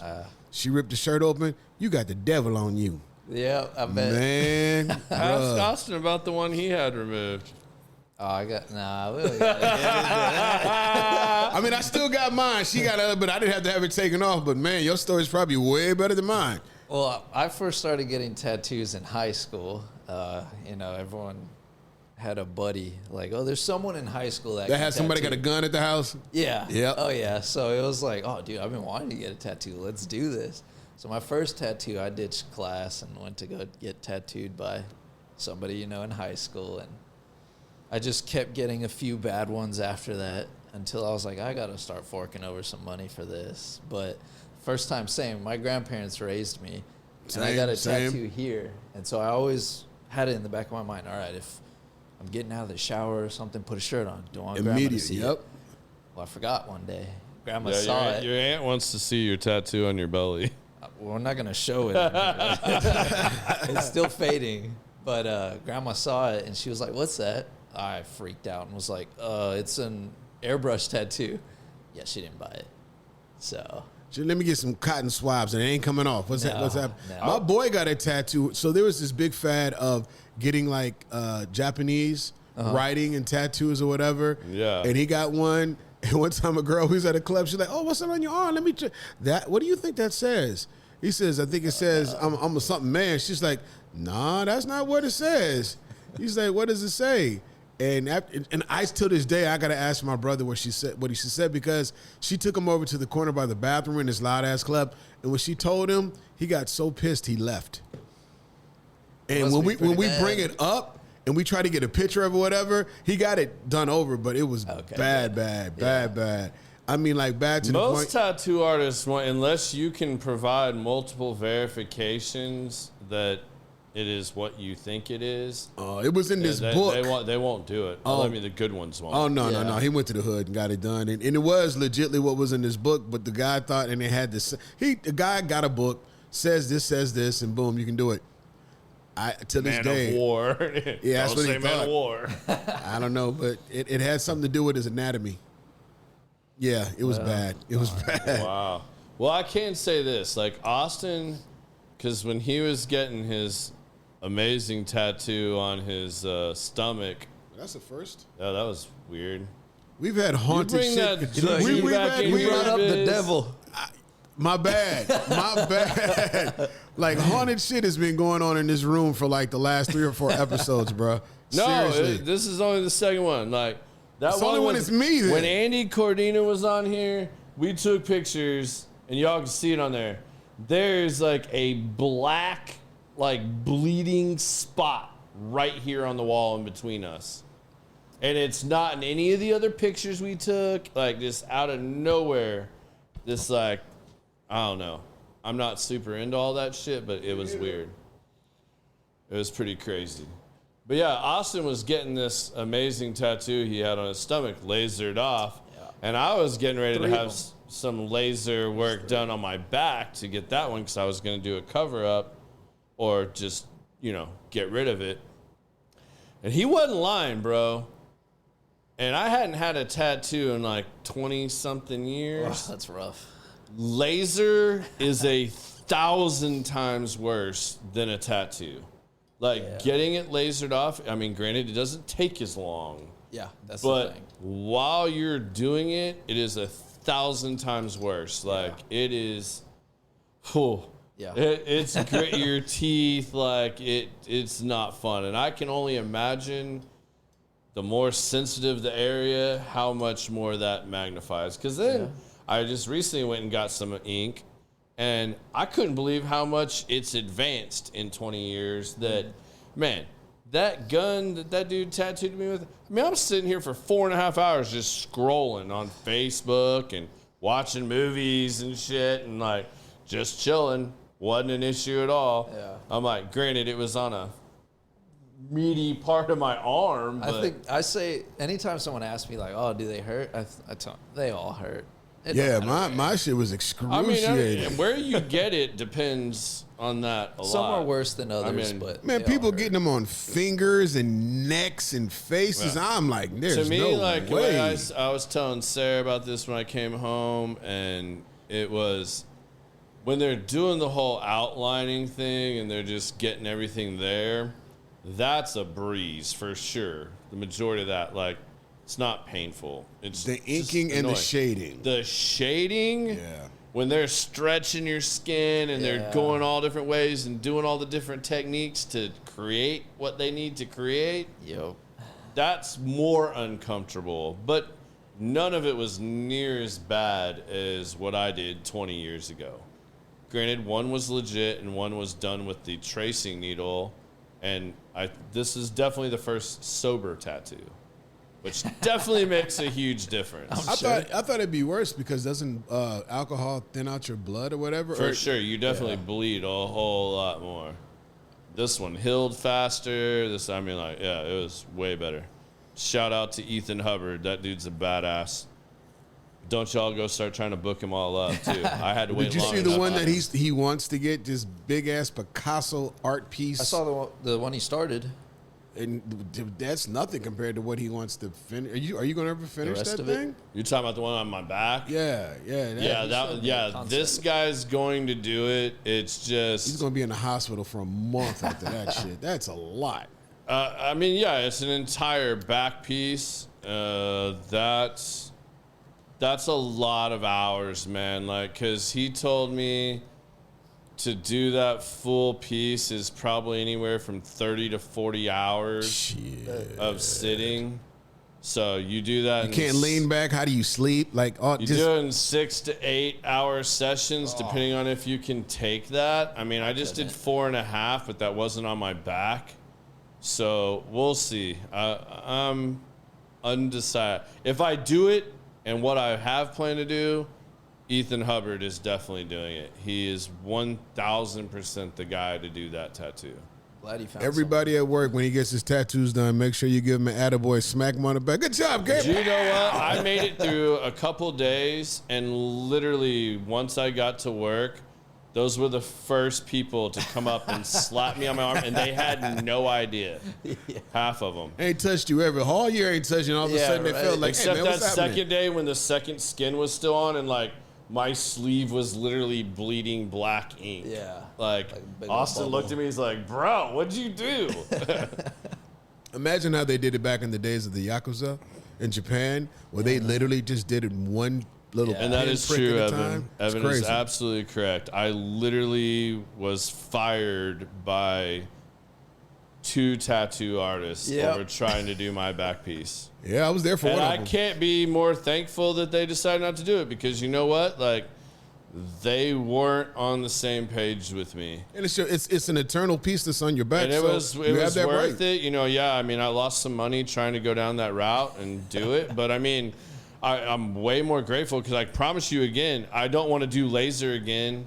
I mean, I really would almost like to do the tribal on my arm and get it lasered off. But, man, fuck that. Laser sucks. It sucks. I mean, like, there's just no working around it. So if I do it again, it'll be to remove that one. But yeah. So now, do you only listen to death metal music, or do you listen to everything else? I listen to literally everything. You'd be surprised. So this is the rock and roll band guy. Oh no! Let me tell you this story. This is a great Austin story. Yeah. So when Austin first started working with me, and I got this fire in Oklahoma City, I took him with me to watch me line this out and to go through this process. On the way up there, I tell Austin, what do you want to listen to, man? Like, I listen to everything. He's like, oh, I don't know if you'd like my music, but, I mean, these are some things. And he's putting on The Devil Wears Prada, and I forget what else. But, like, definitely, like, heavy metal shit. And I'm like, cool, man. Like, I mean, I wasn't really in that mood this morning, but, like, I'll rock with it. Let's go. Early in the morning. I mean, usually I save that for the gym, but all right. I mean, I'm more of a 5-finger death punch guy, but all right, cool. This doesn't suck. So we're listening to that. Then we leave the fire once we get done walking it, and we're headed to lunch. And first of all, I learned that there aren't Brahms in fucking El Paso. No. He had no idea what Brahms was. Never heard. Really? So I was like, all right, we got to solve this. Like, we're going to have to, like, make you go to a Brahms. Well, I couldn't find a Brahms, like, right around where we were at. And we ended up going to Maz's Pizza, which is one of my favorite things to go get in Oklahoma. because they don't have them down here. So we're in here. They're setting out the pizza buffet. We got there right as they're setting it out. And they've got like MTV or something on, like something still playing music videos in the background. And I shit you not, Tony Braxton comes on.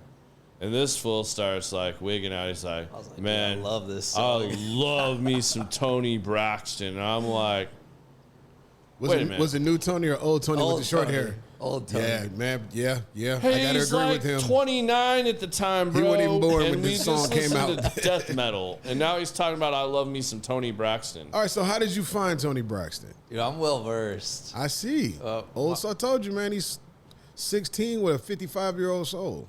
Yeah, honestly. For sure. I wouldn't expect it. Tony Braxton, that had me, I actually had to sit back in my chair for a second. You're going to love this, though. The best part of this was, though, so I sent this to Sarah, and you know the music battle we play with lyrics. Oh, yeah. So I unbroke her heart and got her all bent out of shape with that, and she's like, where the fuck did you pull that out of? I was like, oh, Austin. She's like, tell Austin to screw himself. Well, then when I put him on the fantasy football league, he changed his little logo thing to Tony Braxton, and his team was Unbreak My Heart. Yeah, I went all in. And Sarah's like, every time I see it, I want to punch him in the throat. Like, I get it stuck in my head, Itzy. Which, by the way, good luck this weekend. Well, it starts tonight, I guess. I've been playing You and Sarah are battling it out now for a playoff spot. Who plays tonight? Who's playing right now? She said. The team we don't say in Green Bay.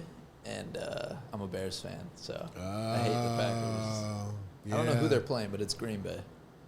Yeah, I don't like the Packers. It's not Kansas City, is it? No, it's Green Bay and Detroit. Oh, snap. Oh, Detroit ain't no, man. It's Green Bay and Detroit is no joke, bro. No. Detroit is no joke. Hopefully they run all over them. Yeah, I listen to everything. Okay, literally. okay. But metal rock is my go-to. That's your joint. You like the old school? Like when I'm talking about like Ozzy Osbourne. I do. Like, you know. I can do Sabbath and things like that, but for the most part, it's 2000s on. 2000s on. To today, yeah. Yeah, I don't get what you did, that yelling, screaming thing. That I just call it angry music. Yeah. Do you understand the words? Are they saying something? Or are they just hollering really mad? Some I'm definitely like, don't know. He pushes the threshold there. Yeah. I played some of that in my truck the other. I played a 5-finger death punch in the truck the other day. I wanted to see if I could break my subwoofers. That's light.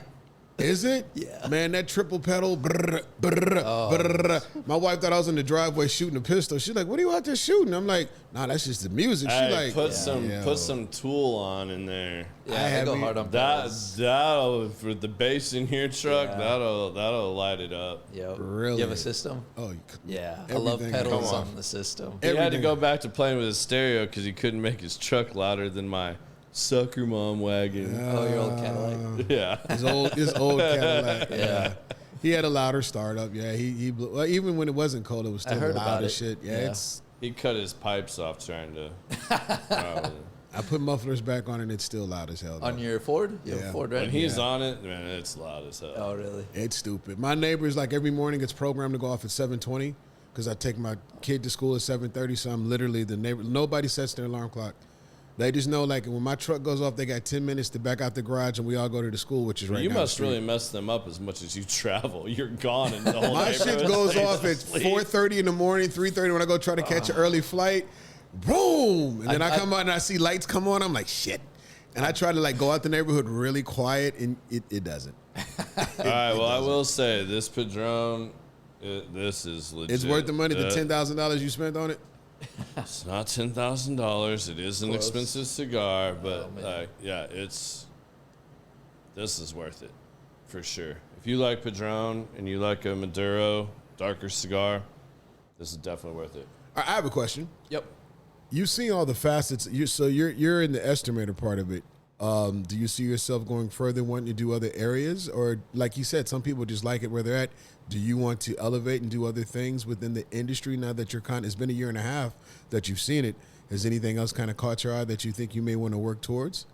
For me, again, like I mentioned earlier, I get scramble brain. So I try to take things one step at a time. So right now I'm still in the process of let me master my craft right now. Let me get good at that. And I want to get to the point where I don't have to turn to anyone for questions. I know there'll always be questions. Yeah. There's always something. Mm-hmm. But, where I have to depend on someone. You want it to be something out of the norm. Yeah. And so master my craft right now. And then for me, my next goal is to get where our senior estimators are at, where they're dealing with the insurance jobs and Xactimate software. So that's my goal right now. Crafting what I do right now, mastering that, and then Xactimate. Stay in the path. Yeah. Stay in the path. All right. Yeah. So what do you think's been the most valuable lesson you've learned so far in the field? Or, I mean, it can literally be anything. Not particular. Me personally, slow down.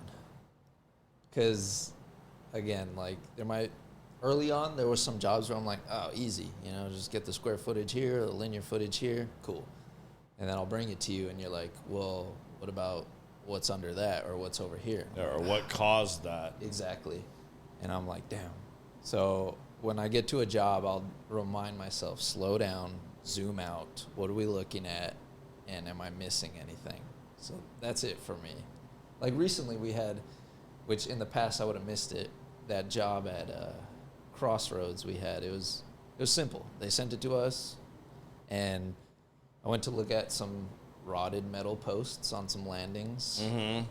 And before I would have been like, oh, cool, 4x4 post, replace it.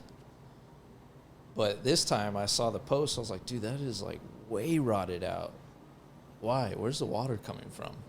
So I went and looked under, and the landing pan is busted, and it's all rotted out too. So we're going to replace the landing pan and the post. So it's just about slowing down, zoom out, what's causing the problem. Not just seeing the one problem and replacing that, and it still be a reoccurring problem. Yeah, because that's usually what's reported. A manager, right. A maintenance guy, a leasing agent, someone out on the tour, they see something and they just go, oh, that's bad, that needs to be taken care of. Right. And if you just literally do that, well, did you solve the problem? Right, yeah. So, yeah, that's good. What do you think?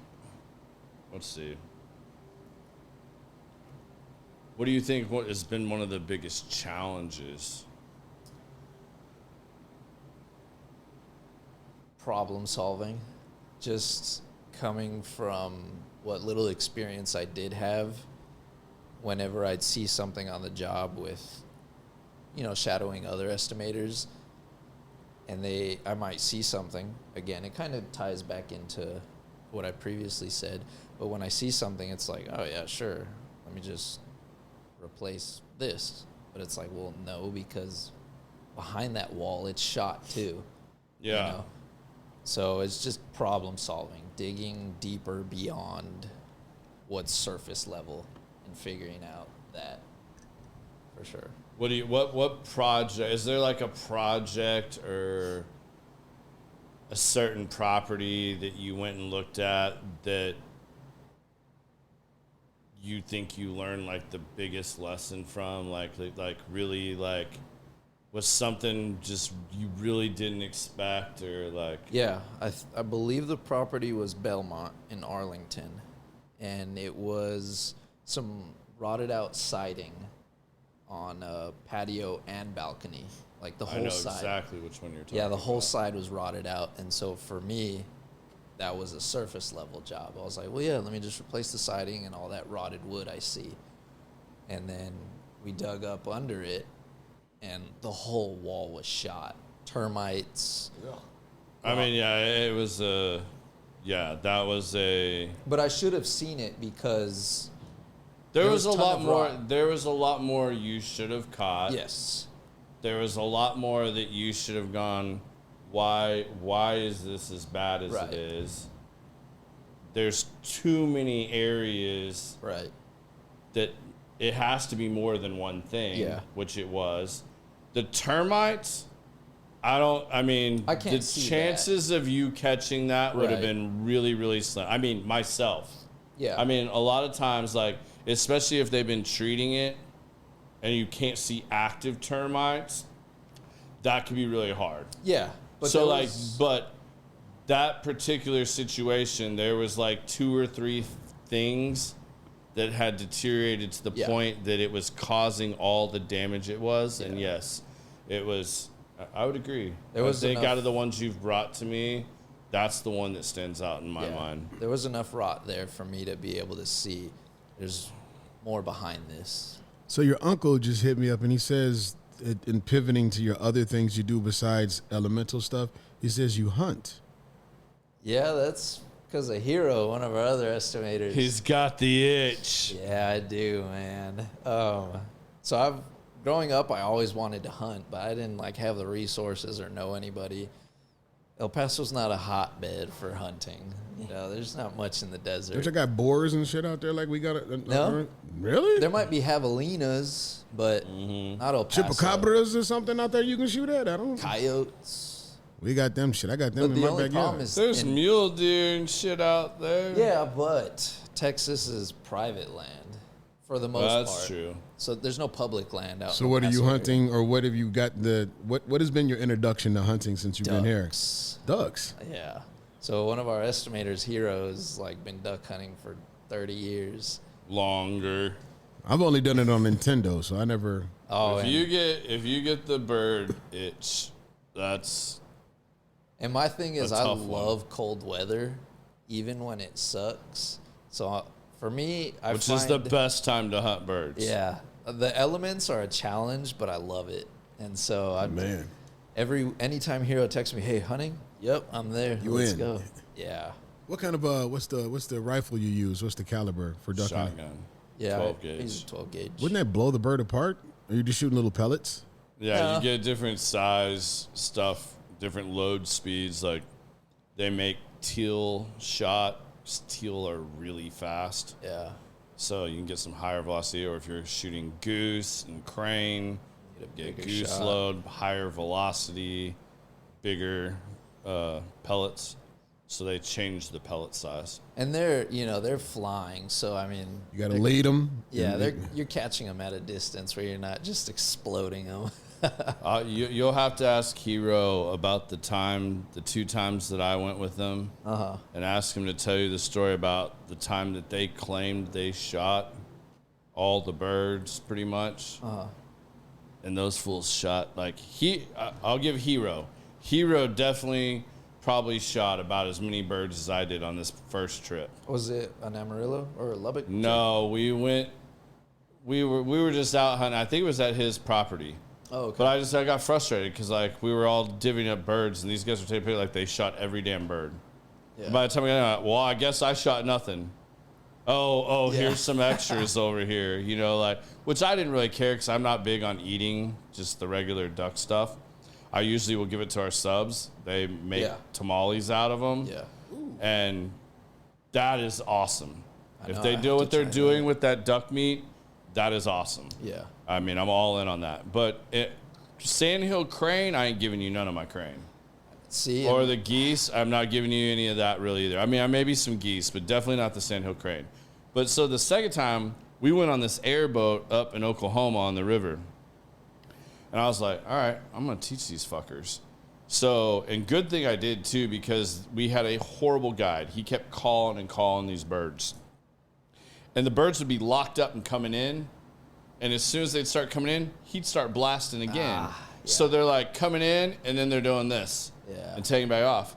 Well, what they didn't know that I did was I had all that extra load for the goose hunt trip. So I brought boxes of that. So I'm stuffing. When I see how high these birds are, I'm like, I can get that bird. By the time it gets there, it won't destroy the bird, but I can get these birds. So I put goose load in. And, bro, I shot one so hard, the bird hit, turned upside down, folded one wing, and it was like the slowest helicopter above us, and it rained feathers on us. I mean, like, dude, it felt like 5 minutes, but it was probably a legit, like, minute and a half. Yeah. But this bird was caught in the airstream. I think he's just raining on us. Well, they were all fascinated with that, but when we got done, the same thing. Oh, we're picking out the birds that we shot and whatnot. And I'm like, you know what? Don't really worry about it. I mean, you guys, the only thing I shot one or two, just go ahead and take them. Nobody got their limit. You guys want to do stuff with it? Cool. About 45 minutes later, hour, we get back home. Hero's calling me. He's like, hey, man, what were you shooting? I said, why do you ask? He goes, because I just got done cleaning these birds, and like 80% of them have a hole this big right through the breast. Damn. And I was like, yeah, that would be goose load. He's like, you shot goose load? I was like, well, yeah, I figured it didn't matter. I wasn't worried about the meat. If I shot something cool, I might have got it mounted, but you guys were the ones saying you shot everything. So, I mean, I thought maybe we'd figure out who really shot what this time. And you found He was like, all right, fair enough, game on. Yeah. So, yeah, bird hunting will get you ate up. As long as you do not get cold or wet when you are hunting, then you'll be hooked. Yep, which I just bought some bigger waders, so it's not cheap, but it's fun. I love it. What do you think's been the biggest mistake you've made that you learned the biggest lesson from?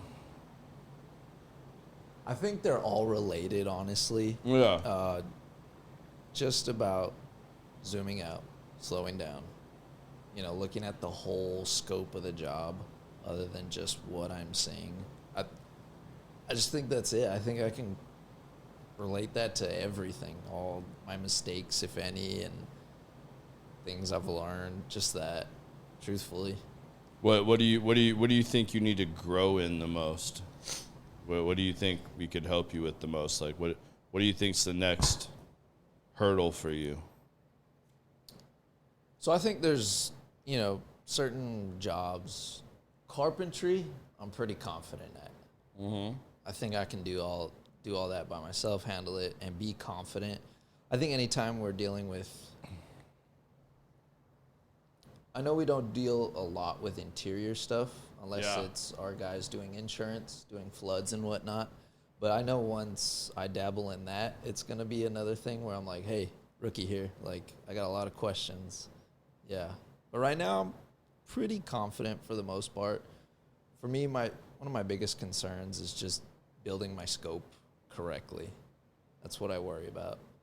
And making sure that I'm relaying the right info to the subs. Because there's plenty of times where I'll send the sub something, and they'll call me like, well, hey, what are these details, or how do they want it exactly? So just about relaying all the info to them correctly. Okay. All right, your favorite fan wants to know, what's one band or artist that you would want to see in concert that you haven't seen yet? Oh, man. He's going to say Kings of Leon. No, I saw them. Well, that's what Spotify says. I saw them anyways. this year. That I haven't seen yet. You know, honestly, because to me, they're one of the originators of metal. It's got to be Metallica. I don't listen to them as much because I listen to more new school stuff. But in my eyes, Metallica is like OGs. So I would love to see Metallica. Metallica is an awesome concert, and you're not going to listen to me because I know you. I'm going to tell you, and Paul can back me up on this. Take fucking earplugs. Oh, I've learned that the hard No, way. but I mean, like, Metallica, I've seen at least 7 or 8 times. This last round, and I don't know if it's because those guys are getting older and they can't hear their shit, but that was the loudest concert I've ever been to. The last time we saw them and Tool, separate concerts, I went with some of my old roommates and stuff, and I have these special earplugs that all it does is take out the harmful levels. You can still, like, I can hear you talking next to me, but it takes out those like really high decibels and stuff and gets rid of that. My buddies were busting my ass. I mean, like, they were making fun of me so bad. Like, oh, look at him, he's got his old man earplugs in. Are those hearing aids? Do they connect to your iPhone? No. Meanwhile, it's a real thing. these idiots all have their like Apple Watches on. As soon as the show started, they all started getting these alerts, and I'm watching them. It was like watching a like group of Navy SEALs pagers go off. Like, they're all looking at it, and it's like critical message, like, you have reached decibels that are unsafe for you. You should leave this area now. That's and I'm funny. like, oh, you guys can't hear this? Like, what's wrong with you? No, I've learned. Well, I do know And that. what is cattle decapitation? Is that really a band? I don't know. Like, that Evan would know. Like, Evan can said go that, down some. or? Yeah, he said Austin listens to cattle decapitation. If that's a band, I haven't heard of them. Yeah, I don't know. But man. I've learned the hearing thing the hard way, just because in my truck I like my music loud, and it's probably gonna bite me in the butt when I get older. But also at concerts, I'll join in on mosh pits and crowd surf. So when you crowd surf, you always end up at the front. You're basically part of the band, just about. You just got to climb the stage. So as I'm walking off stage, like, those speakers, especially if you got a part where they're like doing pedals or bass, dude, there's been times where I get smacked by a speaker and I'm like, this is going to bite me one day. So I get it. And if it's not Metallica, I'll say Deftones. Deftones is a great show as long as Chino is semi-sober. I mean, fair enough. Yeah, definitely. I mean, Deftones was... I was fortunate back in the day to get to see them at a really small place in Deep Elm. That's sweet. Called Curtain Club. I don't know if it's Curtain Club or Club Clearview. It was one of those two. Neither of which are still there. But yeah, seeing Deftones and that, but like, yeah, Chino was so smacked out of his mind. It was pretty raw. Yeah. Yes, Josh, we're still going. You should try and keep up. All right, man. So we ask everybody 2 major questions, and I'm going to change this up on you a little bit tonight. So, first question I'm going to ask you, if you were going to give somebody that's been listening to this that's considering wanting to go down the same path you've been going down, that wanted to learn to be an estimator or that wanted to get into the multifamily GC construction side, what's one piece of advice you would give them? Just be willing to learn. Be willing to learn, and YouTube is your best friend. I've learned I use YouTube so much when I first started because I had plenty of questions and things I didn't know. And if you don't know something, just put it on YouTube. You'll find something for it.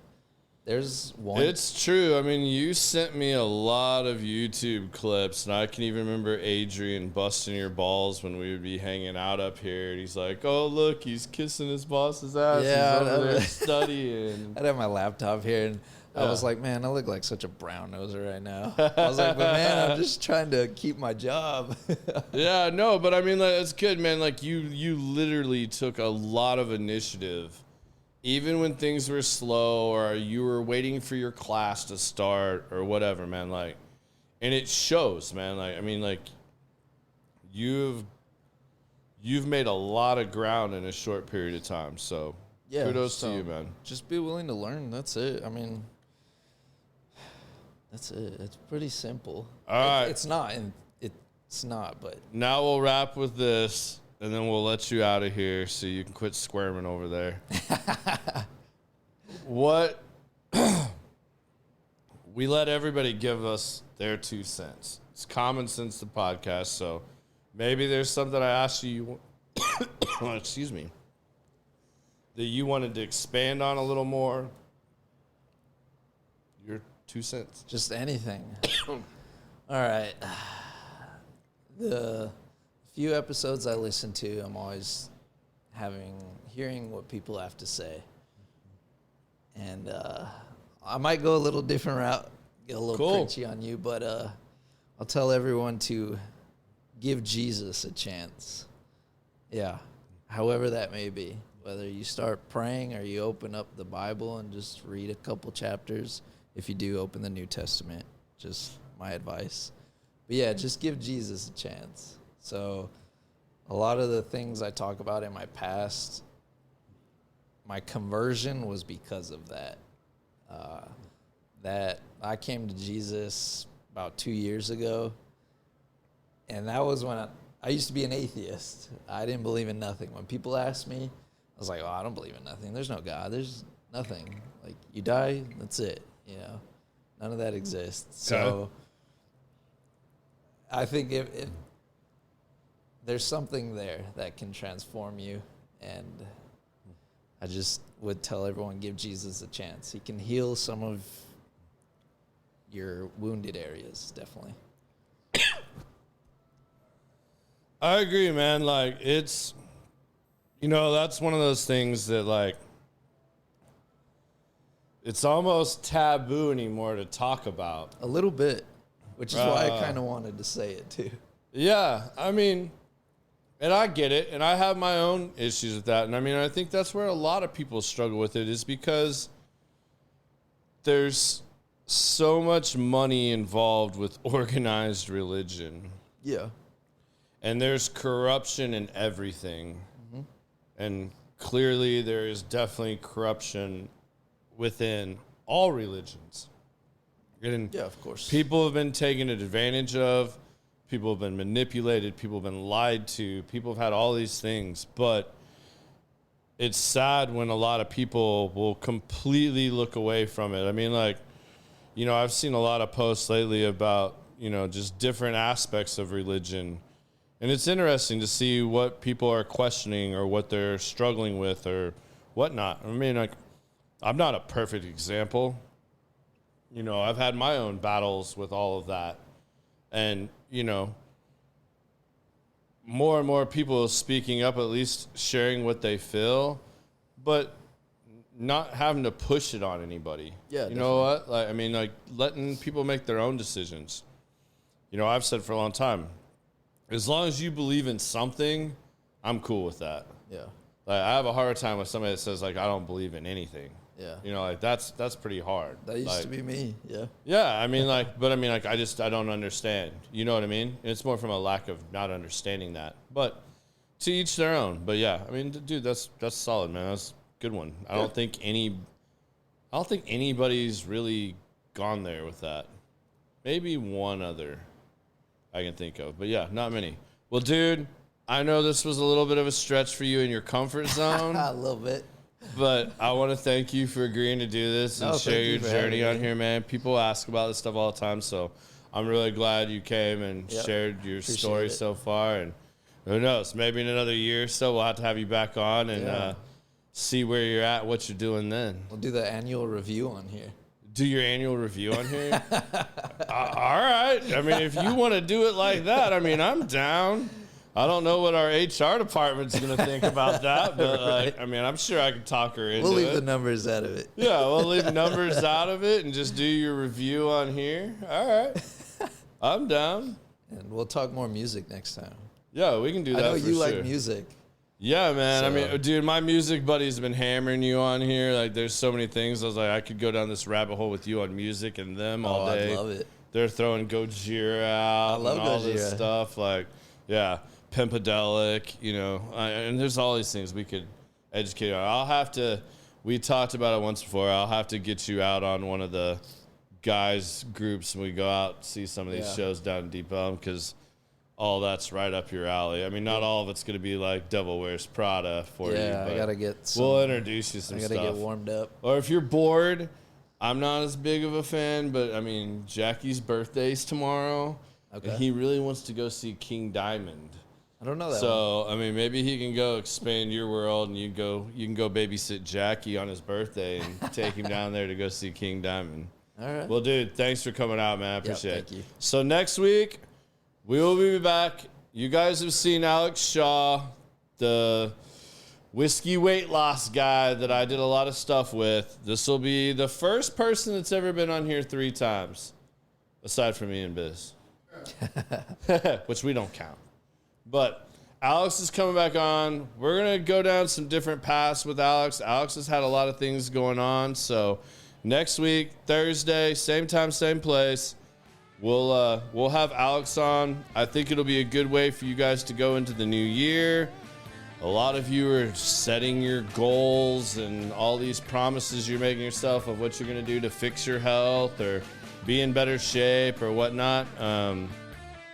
Alex is one of those coaches I recommend. I would hire him. I have hired him.